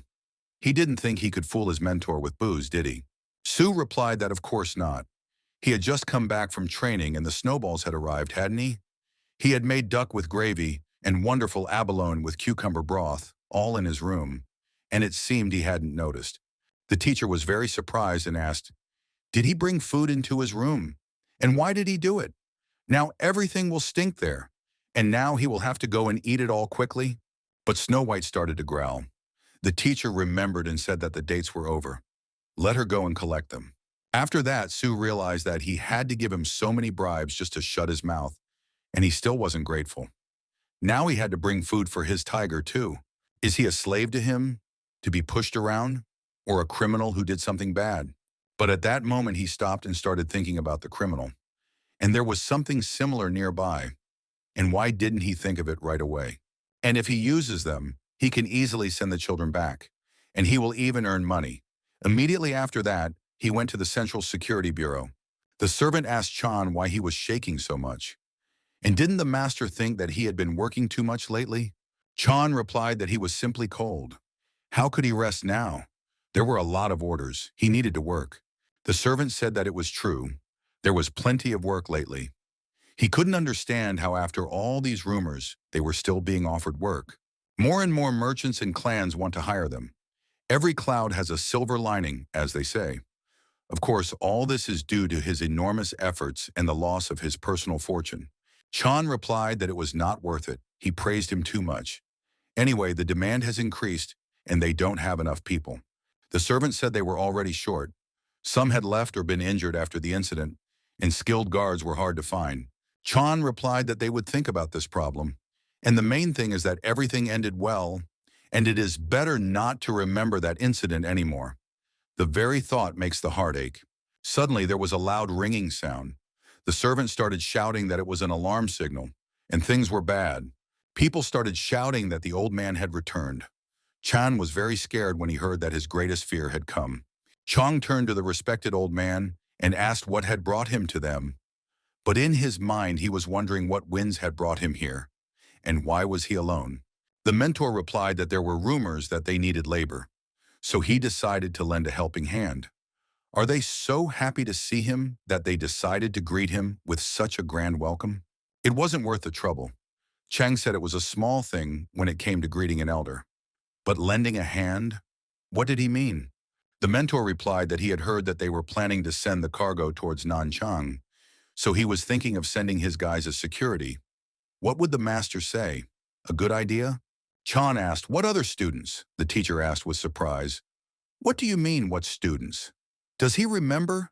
The guys were with him recently? There will be another victim of attempted murder with them. But unfortunately, due to some circumstances, he personally will not be able to go. But his students are always at their service. They have already experienced their level of skill, so there is no need to mention it. He may not apologize or thank. He also does not advise refusing. After all, when a friend is in trouble, you need to help." The mentor asked what he thought. Did he agree? He knew he would be delighted, so it was a deal. Chan thought he hadn't even said anything. But it doesn't sound so bad. In any case, this old monster won't leave you any choice. If he wants, he can raise everything here to the ground without any hassle. And if he speaks the truth, then they will call him not a monster, but a real savior. Chan told the old man that if he really helped them, they would never forget his kindness. The mentor asked with surprise, "Mercy?" Since he is grateful, then when they arrive at the place, they will pay the children for the escort. And let them have a snack and drink. Let them have a good time. Does he understand what this is leading to? And when will they set off? Chan replied that of course, he would pay attention to this issue so that his students would be satisfied. Let him not worry about that. And they leave the day after tomorrow, around 7 to 9 in the morning. He understood that in order to avoid future troubles, it would be better to prepare a couple of gold coins. Although in such an emergency, hiring them would cost much more. The mentor asked if they would see each other tomorrow. Chan realized that he couldn't get out of it and replied that he would see him tomorrow. The mentor said that they would only be accompanied one way. They would separate in Nanchang County, so they would have to travel back on their own. Surely they could do that. Chan was surprised and asked, "What?" They would have to return with the money for the delivery. He would be grateful if his students would accompany the workers back. The mentor replied that no, they had a lot to do. Moreover, money doesn't take up much space. He would have to empty his pockets and hit the road, and let them get ready and he would go. Chan got scared and asked, maybe the elder would think about it some more? The mentor replied that he still had so much to do. Time is money. And when leaving, she used the dance of the soaring phoenix. The evening before school, Jiren approached the boy and asked if he couldn't sleep either. And the sky was so beautiful, wasn't it? Namgung turned around and was surprised to see Jiren. She said that to tell the truth, she couldn't sleep either, and she didn't expect to see him here. Namgung replied that he was suffering from insomnia because he had to leave tomorrow. Jiren said that it was strange, it was so hard here. And now when it's time to leave, it's somehow sad. Apparently she hasn't yet come to terms with the fact that the long-awaited end has come. Namgung felt that of course he was sad. Jiren asked if his wound had healed yet. He had gotten hurt in the forest when he rushed to protect her. Namgung saw that she was shining like a star, and so put aside panic calmly. He asked with surprise, "A wound? Everything is fine. Not a trace left." Jiren looked and asked, "What is this big scar?" Namgung felt Jiren's hand sliding down his miserable back. Jiren said that it was so obvious. And why was he lying? And she knew he didn't want her to worry, but she shouldn't. She'd already seen it all, and she was afraid that the scar would be permanent now. Namgung replied that it was not true. For him, it was a scar that he needed to forget as soon as possible, but the happiest moment in his life. Jiren told him that if something like this happened again, would he protect her? Namgung didn't even think about it and replied that, of course, as long as he had the strength, anytime. Jiren asked, always and everywhere. Forever. Namgung said yes.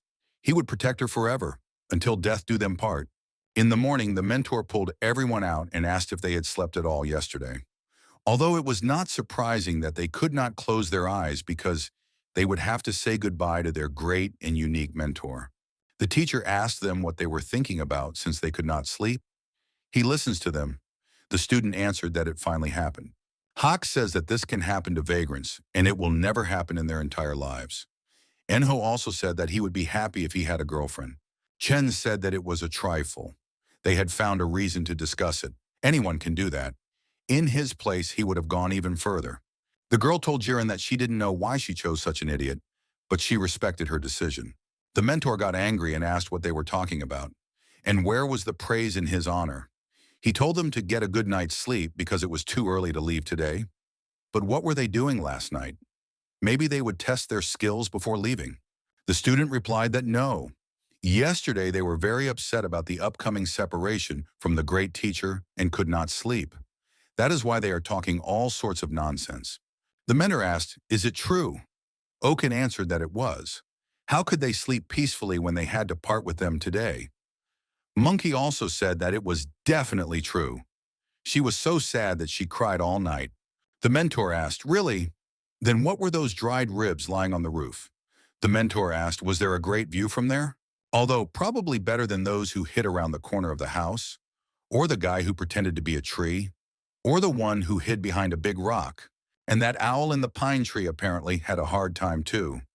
And what did he teach them? Namgung thought that this couldn't be. They didn't even suspect. The mentor saw that yesterday these two were so brave, and now they are burning with shame. But this will not do. They must quickly be dumped on the security agency. He said that they will end here. The mentor said it was time to move out, and from that moment on, their training was complete. It was time for the Red Falcons to return home. But one of the enemies made his plan at night and, stroking his sword, said that this would not work. He would send them all to the next world. The villain said that such villains cannot be left alive. Otherwise, there will be no end of problems later. The guy begged him to take revenge for them, because that's what they came here for. The second guy also said that since the old man hit him on the head, he still can't sleep at night. And 2 months have passed, and brother Chang Han is still unconscious. It flew in a couple of times, but his hand still hasn't healed. Their cruelty knows no bounds. Let them be on guard. The man told them not to talk nonsense. Do they know who is standing in front of them? It is the deputy head of the Tiger Bone House, one of the strongest houses of the 72 Green Forest House factions. And how can he ask those who turned his cousin into a bloody chop? He sent him undercover to the Zhongyang Security Bureau to leak information to him. They just started making money, and they turned him into this? How dare they? The guy replied that they knew that Chang Han's brother had connections, so he and his friend dragged him here on their own. But they won't be able to get any more information out of there. That was the last time. The guy said it didn't matter. If this time everything worked out, they would not only get revenge on those kids, but there's no need to watch the Zhongyang Security Bureau anymore. The guy said that it was true. 5 carts full of chests arrived from the west, and 3 were filled with black pepper, the 4th with cloves and nutmeg, and the last one is said to contain some kind of jewels. But in reality, there is an incredibly rare treasure hidden there, a statue of Buddha decorated with precious stones. At its base is a lotus flower, carved from a single ruby, and on the golden forehead of the Buddha is a diamond the size of a thumb. The guy said that if they could steal everything, the money would be enough to fork out for a whole fortress, and for the Zhongyang Security Bureau, it would be the end, because the amount of compensation is huge.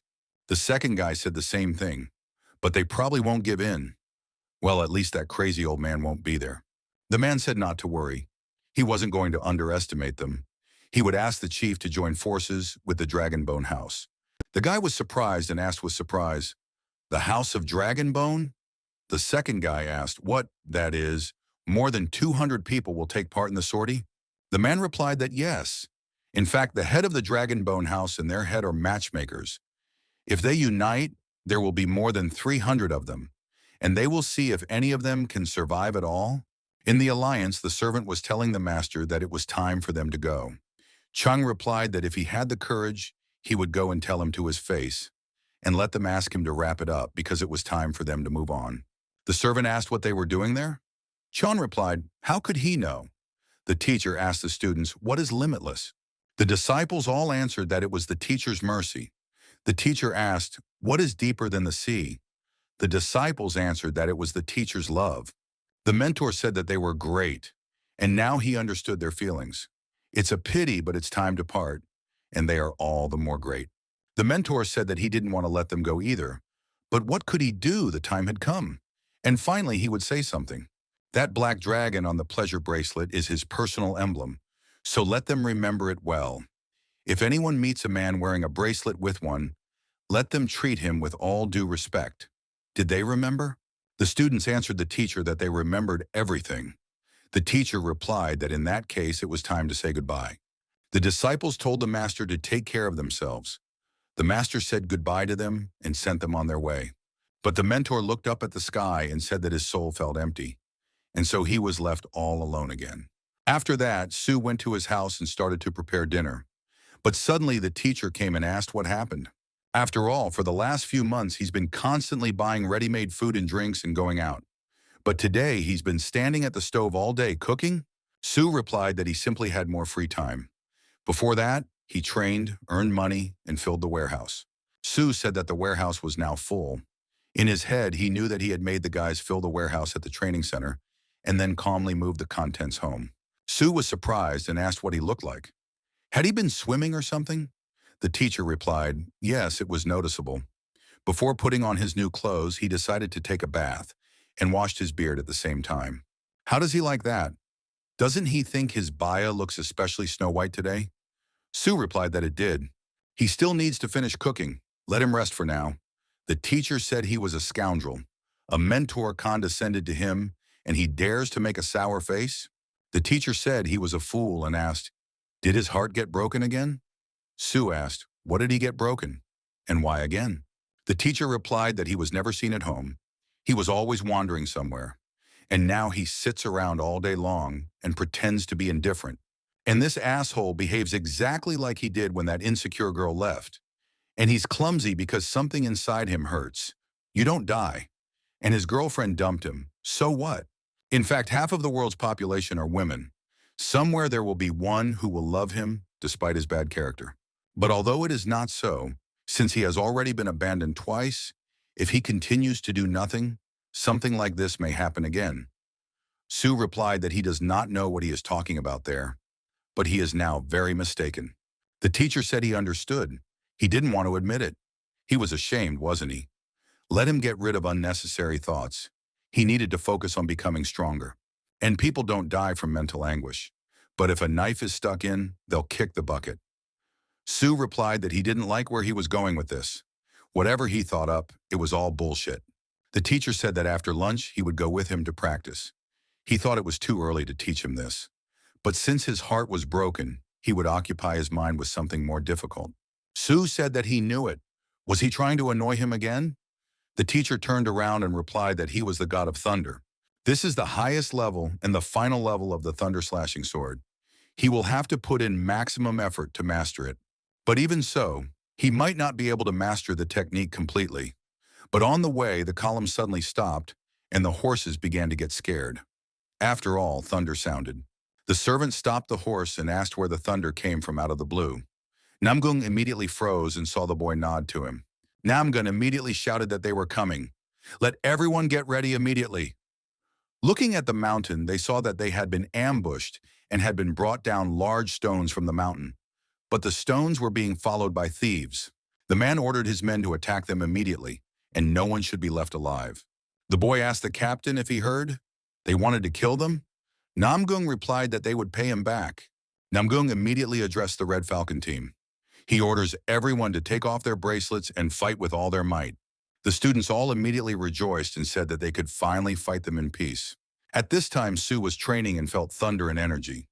He asked, is this the power of the thunder god? The teacher asked him how he felt about this. And this was only the basics. Could he repeat it?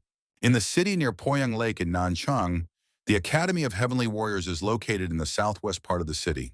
The guards said that the number of people was finally decreasing. When would their shift be over and they could catch their breath? The second guard replied that he thought several hundred people had been let in today. On such a cold day, he had to guard the gates. The guard said that he wanted to get warm quickly. They call it student government. But in reality, they just push all the hard work onto the freshmen. Suddenly, someone addressed them. The scouts said that a strange crowd was approaching. They would send reinforcements, so be on the alert. The guard was very surprised and asked, what is this? What kind of people are these? but they did not answer and went straight into the building. The guard told him to give his name immediately and to stop immediately, but the warrior attacked him and asked who gave him permission to address his elders as you? The guard asked, the elder? No way, could it really be Hawk? The guy replied that he didn't care, the asshole. The guard said that then those monsters, no, the people behind him, a group of red falcons? Namgung replied that the red falcons were in full force and had safely returned to the Academy of Heavenly Warriors. The guard said he would report his arrival immediately. Hawk asked, why are they all gathered here like flies on a pile? Let them disperse immediately, or else they'll get their asses kicked. The guard asked the senior student, what is he looking like? What happened? Those stains on his clothes, is that blood? But they heard rumors that their group's training period was extended, and they hoped they weren't forced to fight. Hawk replied that it was the blood of mountain bandits. They were escorting people from the security bureau, but they were attacked. The guy asked in surprise, attacked? It was like they had been to war. There were about 350 of them. Namgun said that it could have ended badly. There were several dozen people from the security agency, but there were many more attackers. The guard asked in surprise, did the bandits attack in such numbers, even without negotiations? The girl asked, negotiations? Bandits are negotiating? Oken replied that she heard they do not attack martial artists. It seems that they first try to find out the skill level, and then they offer to negotiate or let everyone go in exchange for a certain amount. Enho said that it was all true. If the other side is weaklings, that's one thing. But when there are armed martial artists, then after a skirmish, the bandits can suffer serious losses. But in most cases, they negotiate and let you go for a reward. But for some reason, these ones decided to go all the way. Manga said that they must have known what kind of cargo they were carrying. Jiren replied that they thought they could outnumber them. But anyway, the bad guys always try to win by numbers, don't they? There were so many of them that they were hanging by a thread from death. And if the third Chen and Moonhei had not neutralized the attackers from behind, they could have been seriously injured. The guard asked what they were transporting. Hawk replied that it was a very expensive item. Chen was Cholin's nickname, but he shouldn't even think of calling him that. Otherwise, he should be remembered by his name.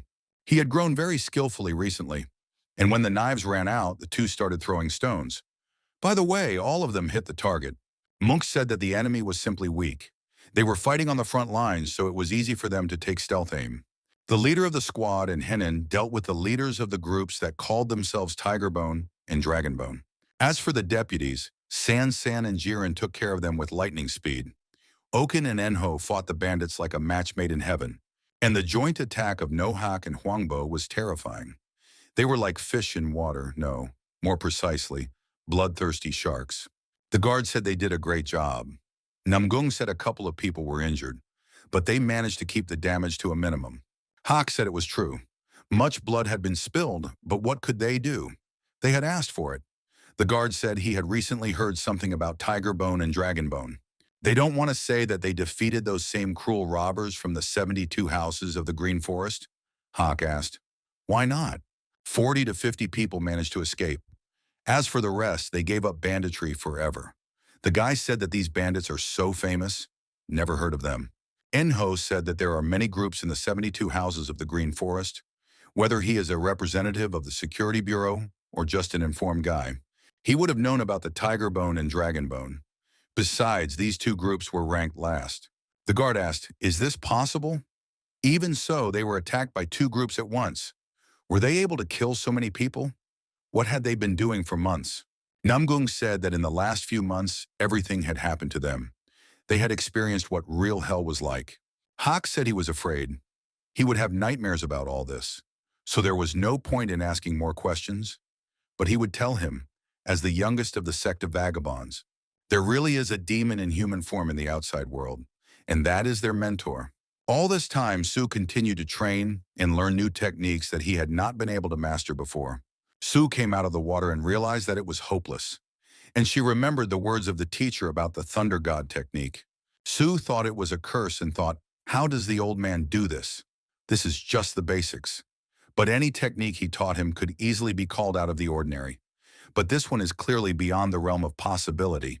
The teacher told him that if he were as genius as his teacher, then everything would be easy. Not everyone is able to repeat, and will try to explain in his language.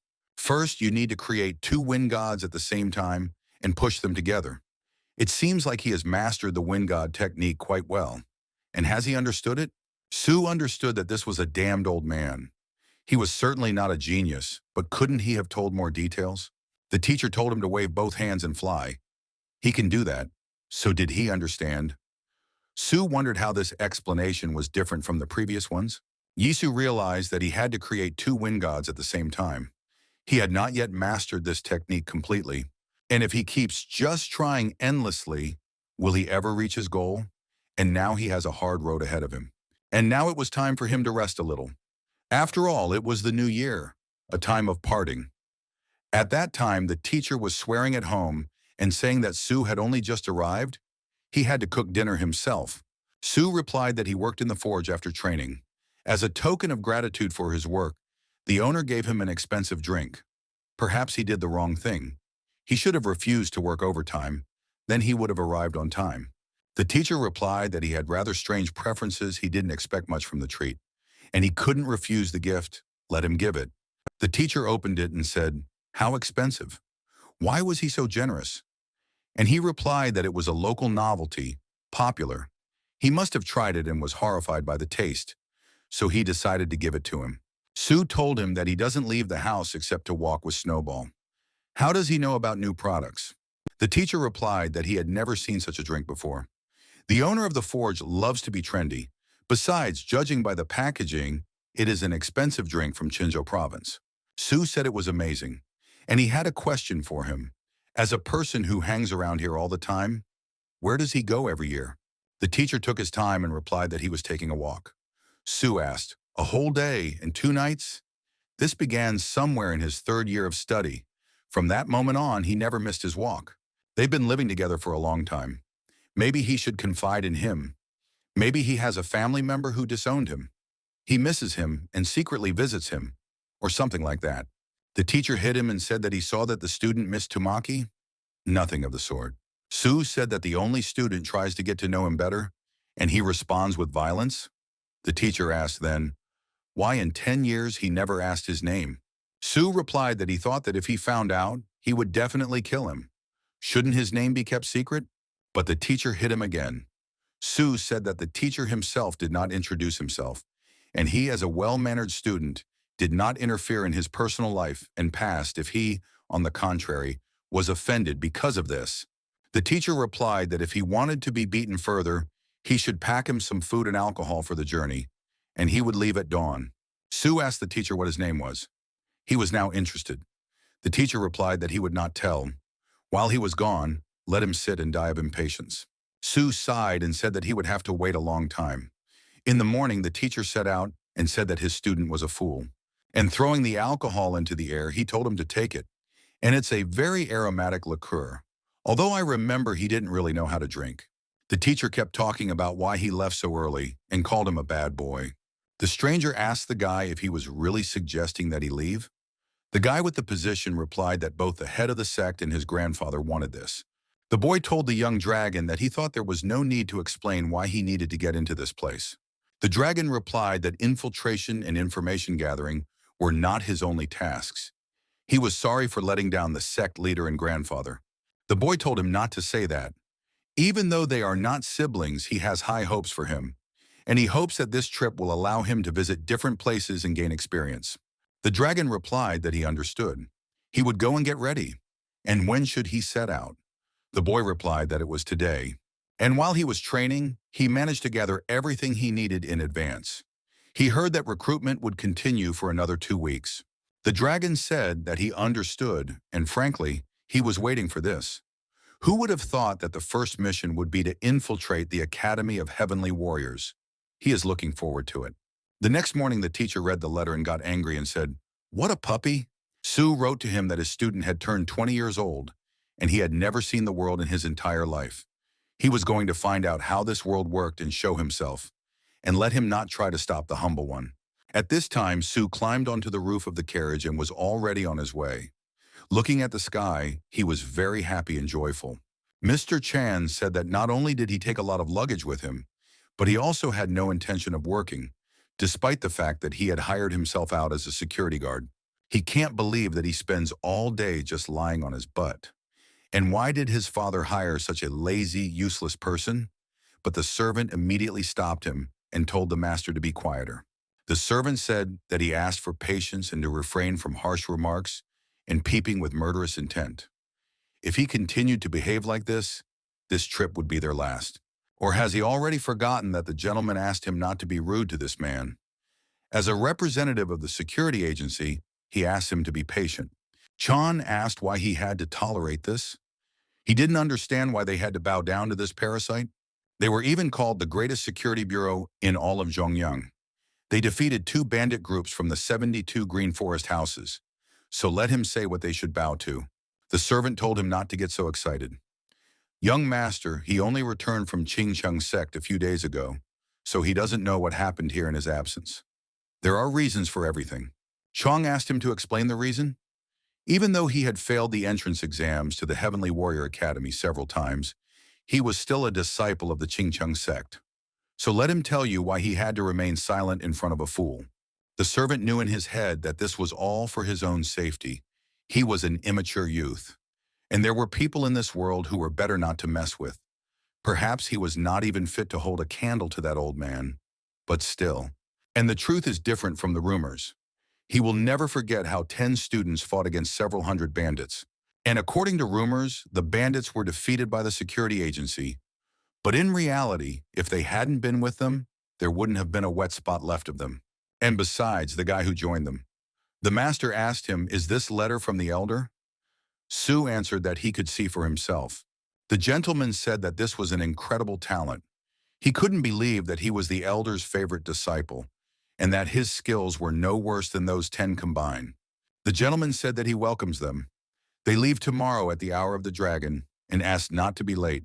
Su said that it would be difficult at this time, and he suggested moving the snakes for an hour. The elder asked to take care of the special baggage in the morning. The gentleman was surprised and asked, "What?" The servant understood that given his character and the warning of that old man, one could conclude that the young man was not an ordinary one. The servant said that the success of the trip would depend directly on this young man. Besides, his father treated him like a golden Buddha statue. And if he doesn't want to bring trouble, let them behave decently.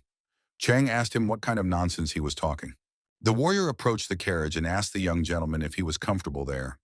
It was getting cold outside. Would he like to move into the carriage? If he did not want to go with him, he would stay on the horse. Su replied that no, he just wanted to enjoy his freedom, and thanked him for his concern, and asked if his luggage was okay. The warrior replied that, of course, he would personally guard him. Chang saw this and said that he could have put the stuff in the cart, but no, he had to borrow his father's carriage. Su said that he asked them not to take their eyes off his things, and those precious things belonged to the elder. In the Thunder Smashing School, martial arts have always been passed down to only one disciple. It is a one-man sect, where the disciple inherits the sect. At the moment when the disciple of the next generation reaches a certain level, a ceremony of transmission is held. The successor receives not the fake ones, but the genuine 10 knives of smiting thunder. Each of them, together with the spiritual threads, is carefully stored in a box. It is made of a very durable material that is almost impossible to break, and all in order to preserve the sharpness of the blades for many years. And this box is the treasure of the Thunder Smiting School, and only the sect leader has the right to open or seal it. And this incredible treasure is kept in the place where the disciple and the leader of the Thunder Smiting sect live, the Thunder Smiting School. The teacher looked at his secret places and saw that everything had disappeared. Even the Thunderkin. Everything was gone. The teacher looked everywhere and got angry and said that this bastard took everything with him. But when he went into the treasure, he saw that there was food everywhere. The teacher got very angry and asked, did he think he would leave everything as it was? And here is his bad boy, rude. The teacher shouted, did he think he wouldn't find him? Let him just catch his eye. But suddenly he saw people walking nearby and stopped. The old man asked him if he was a mentor by any chance. They were messengers, they brought drinks. The Azure Dragon Bank paid them generously. This is their first delivery, so as a welcome from the House of Divine Aroma, they brought their special snacks and wines. And his order is 3 bottles of 20-year-old Jianshan vodka, 2 bottles of 30-year-old Shaoxing wine, 10 bottles of other popular wines, and 5 kinds of snacks. And as a gift from them, 2 bottles of wine and 2 kinds of snacks. They warmed up the Shaoxing wine in advance. It would be better if he drank it before it cooled down. The man asked where to put everything. At that time, Sue said that freedom. How good! Who would have thought that he would enjoy ordinary fresh air? But there is still something missing. It is his students. It will be difficult and boring to live in a university of students comfortably. You need to find yourself students, and as soon as possible. The warrior told him that they had reached the place for the night. Let him go with him. Sue turned around and said that he would go now. Chan said he was leaving and didn't even lift a finger. And let him just wait, because he'll still have a ball. But the warrior looked at him and said that if he did not shut his mouth, he would die. And he looked at the master strangely. The warrior said that his son was still a child, so the boy should not pay attention to him.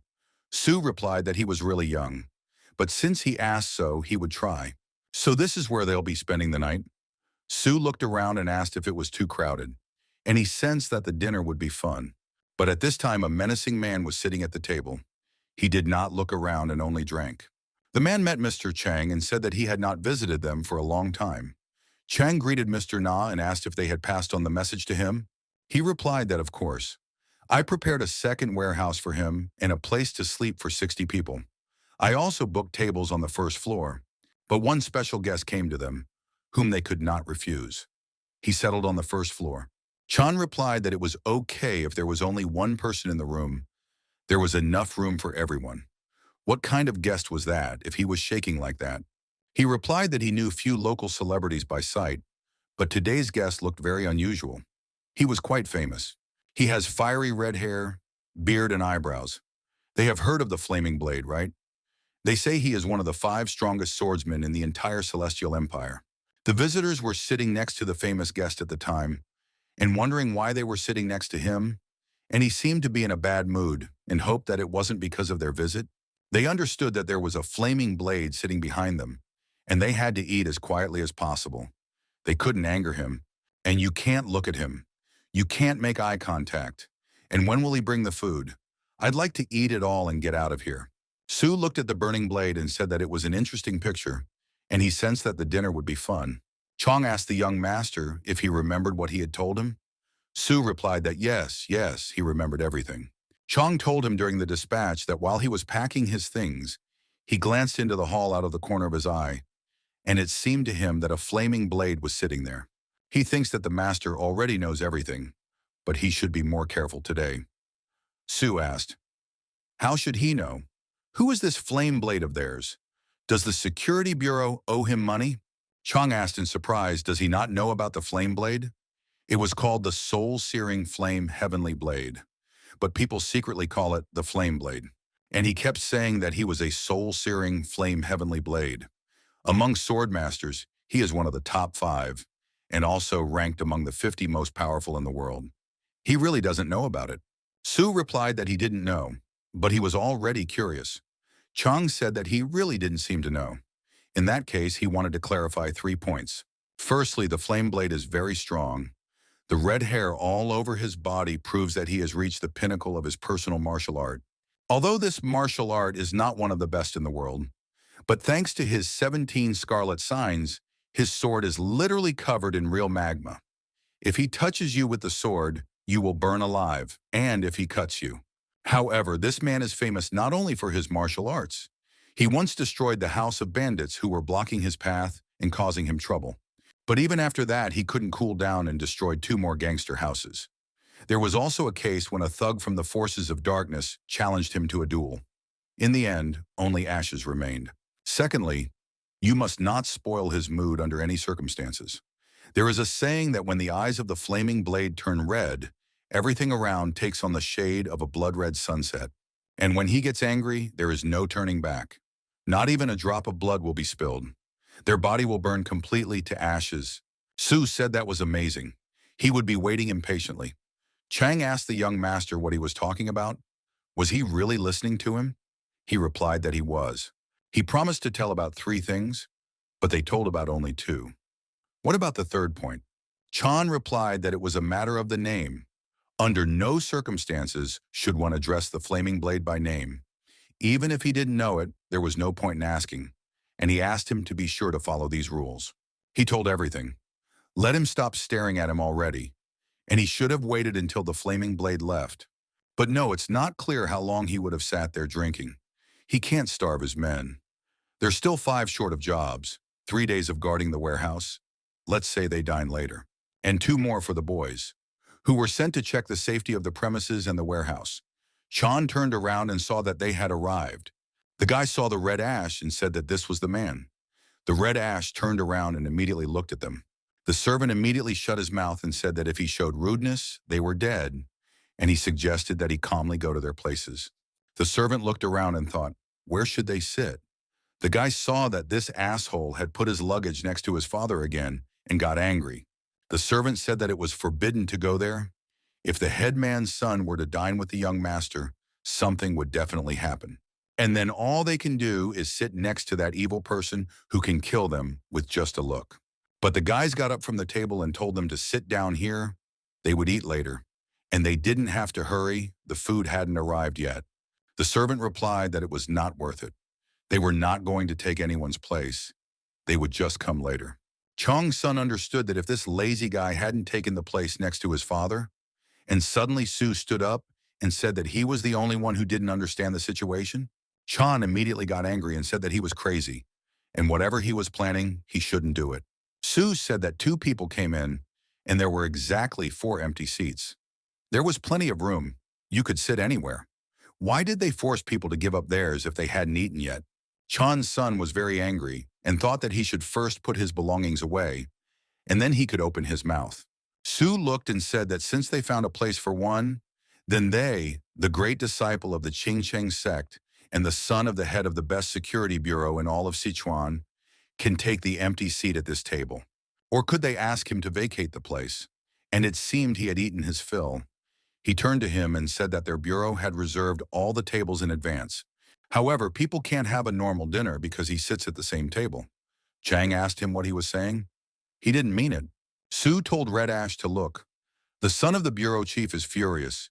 Since they can't share a table, he's an uncle, he's already full. And why doesn't he leave? It's a great idea, right? Red Ash broke his plate and said that someone had completely lost their fear. Sue asked, now he decided to show his strength and broke the table? And this can't go on any longer. It's time to teach the guy a lesson. Red Ash asked, Security Bureau, you mean? And he has heard about them. But who would have thought that someone from the Security Bureau would dare to be impudent to the Flaming Blade? And he hopes that after such words he does not hope to leave here alive? Chong came out and said he had it all wrong. This madman was talking nonsense, and their bureau would never argue with him. And how can they have anything against the greatest and most powerful swordmaster, Lord Quan Yun He? Red Ash attacked Chan, but Sue grabbed him and saved him from his death. He asked how he behaved in a public place. This is violence. Sue said that his name is Quan Yun He, and with such a beautiful name, he would behave appropriately. Sue asked if they could go outside and make a bet. After all, it would be better for the boss of the establishment and the others. Sue went outside and said, what a dry wind. There's enough spark for the whole clearing to burst into a bright flame, and he thinks that this is just to his advantage, Uncle, because he is an expert in the use of fire. Everything is not in his favor. What will he say? And he even gave up a location that was advantageous to him. So there should be no complaints, right? If he loses, there is no need to say later that he rigged something. He replied that he was a puppy and didn't seem to know how scary he was when angry. He must have gone crazy. He said that maybe it was for the best. Even if he begged for forgiveness later, it would be too late. And today he would rot from this world. Sue asked his uncle, is that what he wants? In that case, it's time to start and see who is stronger. Sue immediately used his technique and jumped into the sky. He was very surprised and saw that he had disappeared. But after that, Sue suddenly appeared and decided to strike. And seizing the moment, he grabbed Uncle He's sword with his bare hands. And immediately after that, he struck with his palm. He couldn't handle it and was very surprised. Sue said he would call this example palm flip. And it's good that he took off one bracelet beforehand. Otherwise, it would have been hard. Although it was worth it. Thanks to this, he finally had a worthy student whom he could bully to suit his own interests. Sue imagined this and told his student that today he would teach them 2 great martial arts. On one side would rise the god of fire, and on the other side the king of the frosty night.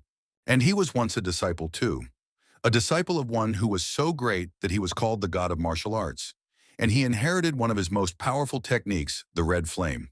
And another student inherited the blue flame. And he does not want to remember the snowman, and immediately spat on him. And in any case, the mentor was inimitable. And a real ideal, he was only a small part of his perfect nature. He trained constantly, tried his best, but she is the mentor's adopted daughter, whom he loved very much. He said that he couldn't believe that the master had given his blessing. This couldn't be, and today he would definitely get even with him. But his rival started teasing him. He told him not to talk nonsense. She couldn't choose someone like him, and let her not dare to pronounce his name. No need to expect mercy. But at that moment the girl stepped in and told them both to stop. It was true, she chose him. He asked what was in their ice block, and he couldn't believe it. He even decided to go to the mentor to find out the truth. But he died. The impossible has happened. The master can die. He said it couldn't be, and he can't believe it. He came to his senses and opened his eyes and saw a guy standing in front of him. Sue said that he saw that he had a bad dream. But now that they've come to their senses, it's time to keep their promise, right? Does he remember that he was defeated? He replied that he should just kill him. Sue asked in surprise, "Kill? Why would he do such a useless thing? What use is a corpse?"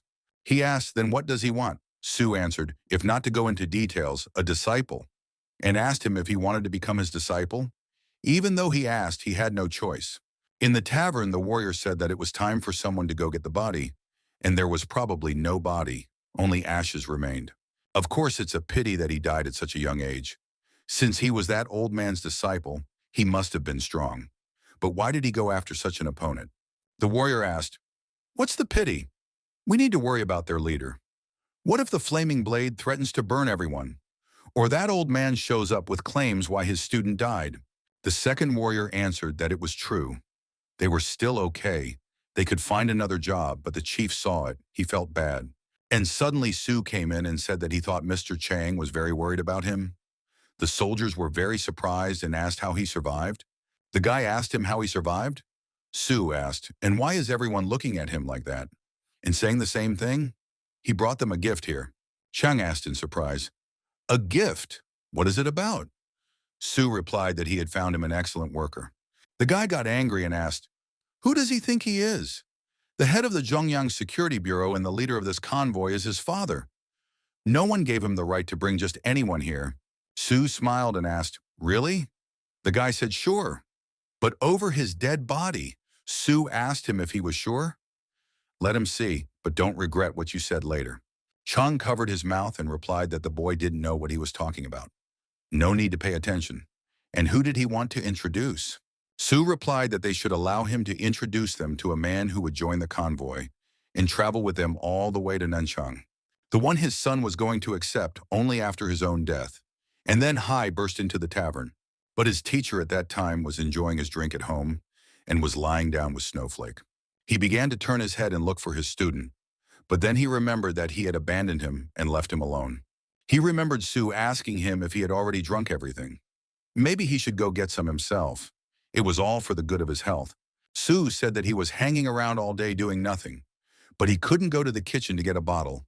How long would he torture the poor student for his own comfort? After that, he went to his warehouse and imagined his student there. He said that he had just cleaned up. But what had he done here? And this was too much. And how was the mentor going to live without him? The teacher got angry and asked what the student thought he couldn't do himself. He didn't even say goodbye before leaving, and he really needed such a student. After that, the teacher started washing the plates and remembered how Sue told him that greasy plates should not be washed in cold water. "You need to pour hot water, otherwise all the fat will flow onto other dishes." The teacher got very angry and said that he would not do it. Why should he do it? He wouldn't, and that's it. The teacher began to look around the area and all the time saw how his student did everything for him. But this time, there was silence. The teacher said he wanted to check something, and then he would find this bastard, and he would live in the mountains for a while. But first he would drop by the Azure Dragon's Bank and hope that he would find some clues there. But again, the man who brought him alcohol last time appeared in front of him, and immediately seeing the teacher, he shouted to him, The man said he was glad to see him again. And how was the old man? And immediately showed that today was the agreed delivery day. If he allowed it, they would take the empty bottles. The man said that Mr. O and Mr. Chan would clean his house and do his laundry. This time the client asked for a full service so that nothing would bother him. And if any inconveniences arise, just let him say so. At this time in Poyang Lake, in the vicinity of Nanchang, Chang said that thanks to the two of them, they reached Nanchang without any problems, and their security bureau will never forget them. However, as the master had asked, he put the reward in one bag. Is he sure that this is correct? Sue asked, why not? Flameblade doesn't like to bother himself with such things. Sue asked his uncle, is he right? But he didn't answer. And Sue said that he was telling the truth, and in that case they would go. Chan replied that of course. Once again he was grateful for the work done, and good luck to them. Sue went out into the city and smilingly said, how many people are here? And for what purpose have they all gathered here? He replied, how could he know? And let the master tell him what he forgot here. Sue replied, because he is here, and the student is obliged to follow the teacher. And did he really forget about the 3 rules? 3 months had not yet passed. He immediately remembered their conversation when he asked to kill him. But Sue asked him, is it so hard to endure? Why is such a young and promising man so eager to go to the next world? And then he said that since he was his first official student, he would make an exception. Every 3 months he could challenge him. And if he manages to win even once, he will free him. And what will he say? A stunning offer, isn't it? Hai answered him that he remembers, but master, why did they come here? Sue replied that he planned to stay there for a while. He asked in surprise, in the Academy of Heavenly Warriors? Sue replied that yes. He had heard that it was a wonderful place where he would be given all the comforts for passing some exam. Not bad, right? He asked if that was the only reason. Sue replied that of course not. The buildings inside are dense, and the area is also fenced. In case of any threat, there will be somewhere to hide or take cover. And besides, there are kids there he needs to keep an eye on. And he hopes he can learn something about a man he lost touch with long ago. At this time, the guy inside was asking the gentleman if he was okay. Maybe he was sick. Hawk replied that he was not. He just felt a chill. And why? He hadn't felt this way since last summer. And it's all because of those damn bracelets. Why did he put them on again? The guy replied that he thought they somehow helped with training, and they emphasized his personality. Hawk told him they were bad luck. He should throw them away immediately. The girl asked Rin if she hadn't left yet. She had already packed her things. And what is she looking at so intently anyway? Rin replied, who knows? For some reason, she felt nostalgic. The girl said that she was going home for her mother's birthday. She does not think that thoughts about loved ones weigh her down. Perhaps she is worried about breaking something valuable. And every time she goes out somewhere, she always wears this hairpin. Probably it was given to her by someone important to her. And today they are riding in a carriage so no one will see her from the street. However, she still puts it on. And suddenly she is overcome with curiosity. Who managed to settle in the heart of the White Ice Phoenix? At this time, Sue was talking to the boss and saying that he liked everything, and he hoped that there would be a place for him in such a large building. And he almost forgot. This man is with him. They have a double or 2 single rooms next to each other. How much will it cost? The leader replied that it was a great honor for them to accept the most fiery blade. But to be honest, it is currently the enrollment period at the Academy of Heavenly Warriors, so all the rooms have been reserved for 2 months. Sue asked, do they mean that there are no free rooms? But the guy's mouth was shut, and the replacement replied that under no circumstances. They will be happy to receive them. And how can they refuse a flaming blade? They will always find a place for such guests. And if there is no room, they will rebuild it. Within 2 hours, they will provide them with a separate building with 2 bedrooms, a living room, and a bathroom, so that their stay is as comfortable as possible. Sue replied that it sounded quite expensive. And how much would it all cost them? If the cost was going to be too high, could they pay with human labor? And in such a crowded place, robberies are sure to happen. He is sure that he can't do without security. How about a flaming blade at the entrance to the establishment? The guy replied that he was a humorist. How could they allow such a person to engage in such a lowly deed? They already felt safe just from the fact that the flaming blade stopped at them. The guy was worried that they showed up at the peak of the season. Even if they suffer losses, They need to be isolated from other customers as soon as possible. The guy said that they would owe 1 silver coin a day, including food and accommodation, and he would have the food brought to the room.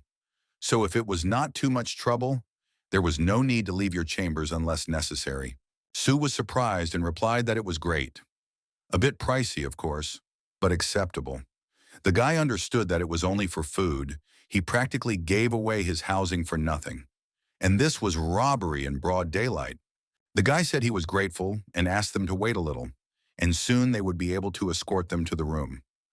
Sue replied that they could take their time. He had one more thing to settle. Sue said that he heard that there was a person in Nanchang who could get any information. The guy asked in surprise, "Information?" Sue replied that he had heard that if he paid well, this talented man could dig up the secrets of relatives from another tribe. Could he tell me where he could find him? The guy replied that he thought he knew who he needed. He said there was an old bookstore in town called the House of Clear Breeze, but it was actually an information bureau that all the locals knew about. And as soon as they enter, the old man asked them a question, and they answer that they came for a story about the great horse's ear. Arriving at the store, the old man asks what book they are looking for. And after that, the local staff will show the way further. The guys answered, "To enter, let them put a silver coin in this hole. This is the entrance fee." Sue put a coin down and said that just to see his face, you have to pay a whole piece of silver, so he is so confident in himself. Immediately after that, the doors opened, and the guys said that they needed to go in there. Once inside, they found themselves in a completely different place. The guy told them that for safety reasons, the room the owner is in is constantly changing. Now he is in the 6th room on the 1st floor. Sue was surprised and said, "How thoughtful they are." He is looking forward to it. Entering the room, the guy said that they would be honored with a visit from the Flaming Blade himself and his friend. Unfortunately, he would not be able to help them. Sue replied that he was disappointing him. He couldn't even find one person? Were the stories about him being able to uncover secret family archives a lie? The guy replied that they managed to get the information back then because the document they needed was buried in the backyard. In his case, everything is much more complicated. After all, he doesn't have any clue. Sue replied that he had told him enough. If he had other information, he would have found it himself. He wouldn't do all the work for him, would he? The guy said that his information was limited, and even that was questionable. He wants them to find a girl who, 10 years ago, spent a month visiting a place called the House of Divine Fragrances, located in Sichuan. They don't know her real name, her origin, or her place of birth. And the owner of that inn knows only that she comes from a rich family. And the fact that she is now about 20 years old, and how can he search for a person having only this information? Sue said that this is not all the information. He seemed to describe the girl clearly. And firstly, she probably grew up to be a beauty, incomparable. Secondly, she became strong. After all, she promised. And thirdly, she is very shy, kind, and cries all the time. He gave detailed information, so why can't they find her? The guy replied that he was sorry. How about this offer? To tell the truth, he only starts working after receiving an advance. And besides, it's pretty hard to guarantee the success of his order. But since they came with the Great Flaming Blade, let them give him half a year to investigate. If he finds out anything, he owes 3 gold coins. Sue stood up abruptly and asked, 3 gold coins with surprise? The guy replied that if it was too burdensome, they could settle for 2. But no less. The order is already complicated, and it is also unknown what difficulties may arise in the process. In addition, this amount includes the costs of workers and operating expenses. Sue said he understood, but 2 gold, no. How about half a gold? Or can this one work as a messenger or a guard? He wondered in surprise why he was looking in his direction. But suddenly he realized that they were talking about him. Sue thought that since he was so famous, maybe 1 or 2 deliveries would be enough. If not, he could arrange a fire show on the street. He stood up abruptly and said, "For half." He agreed with him for half. Sue told him to calm down. Half a gold piece is robbery. There is no need to create trouble.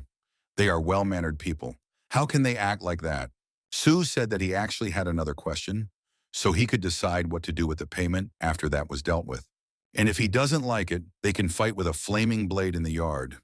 If they start here, they'll start a fire. He thought his teacher was very mean. He pretended to settle the matter, and now he said that half a gold piece was robbery. The guy thought, well-mannered people? If he doesn't agree to half, they'll kill him.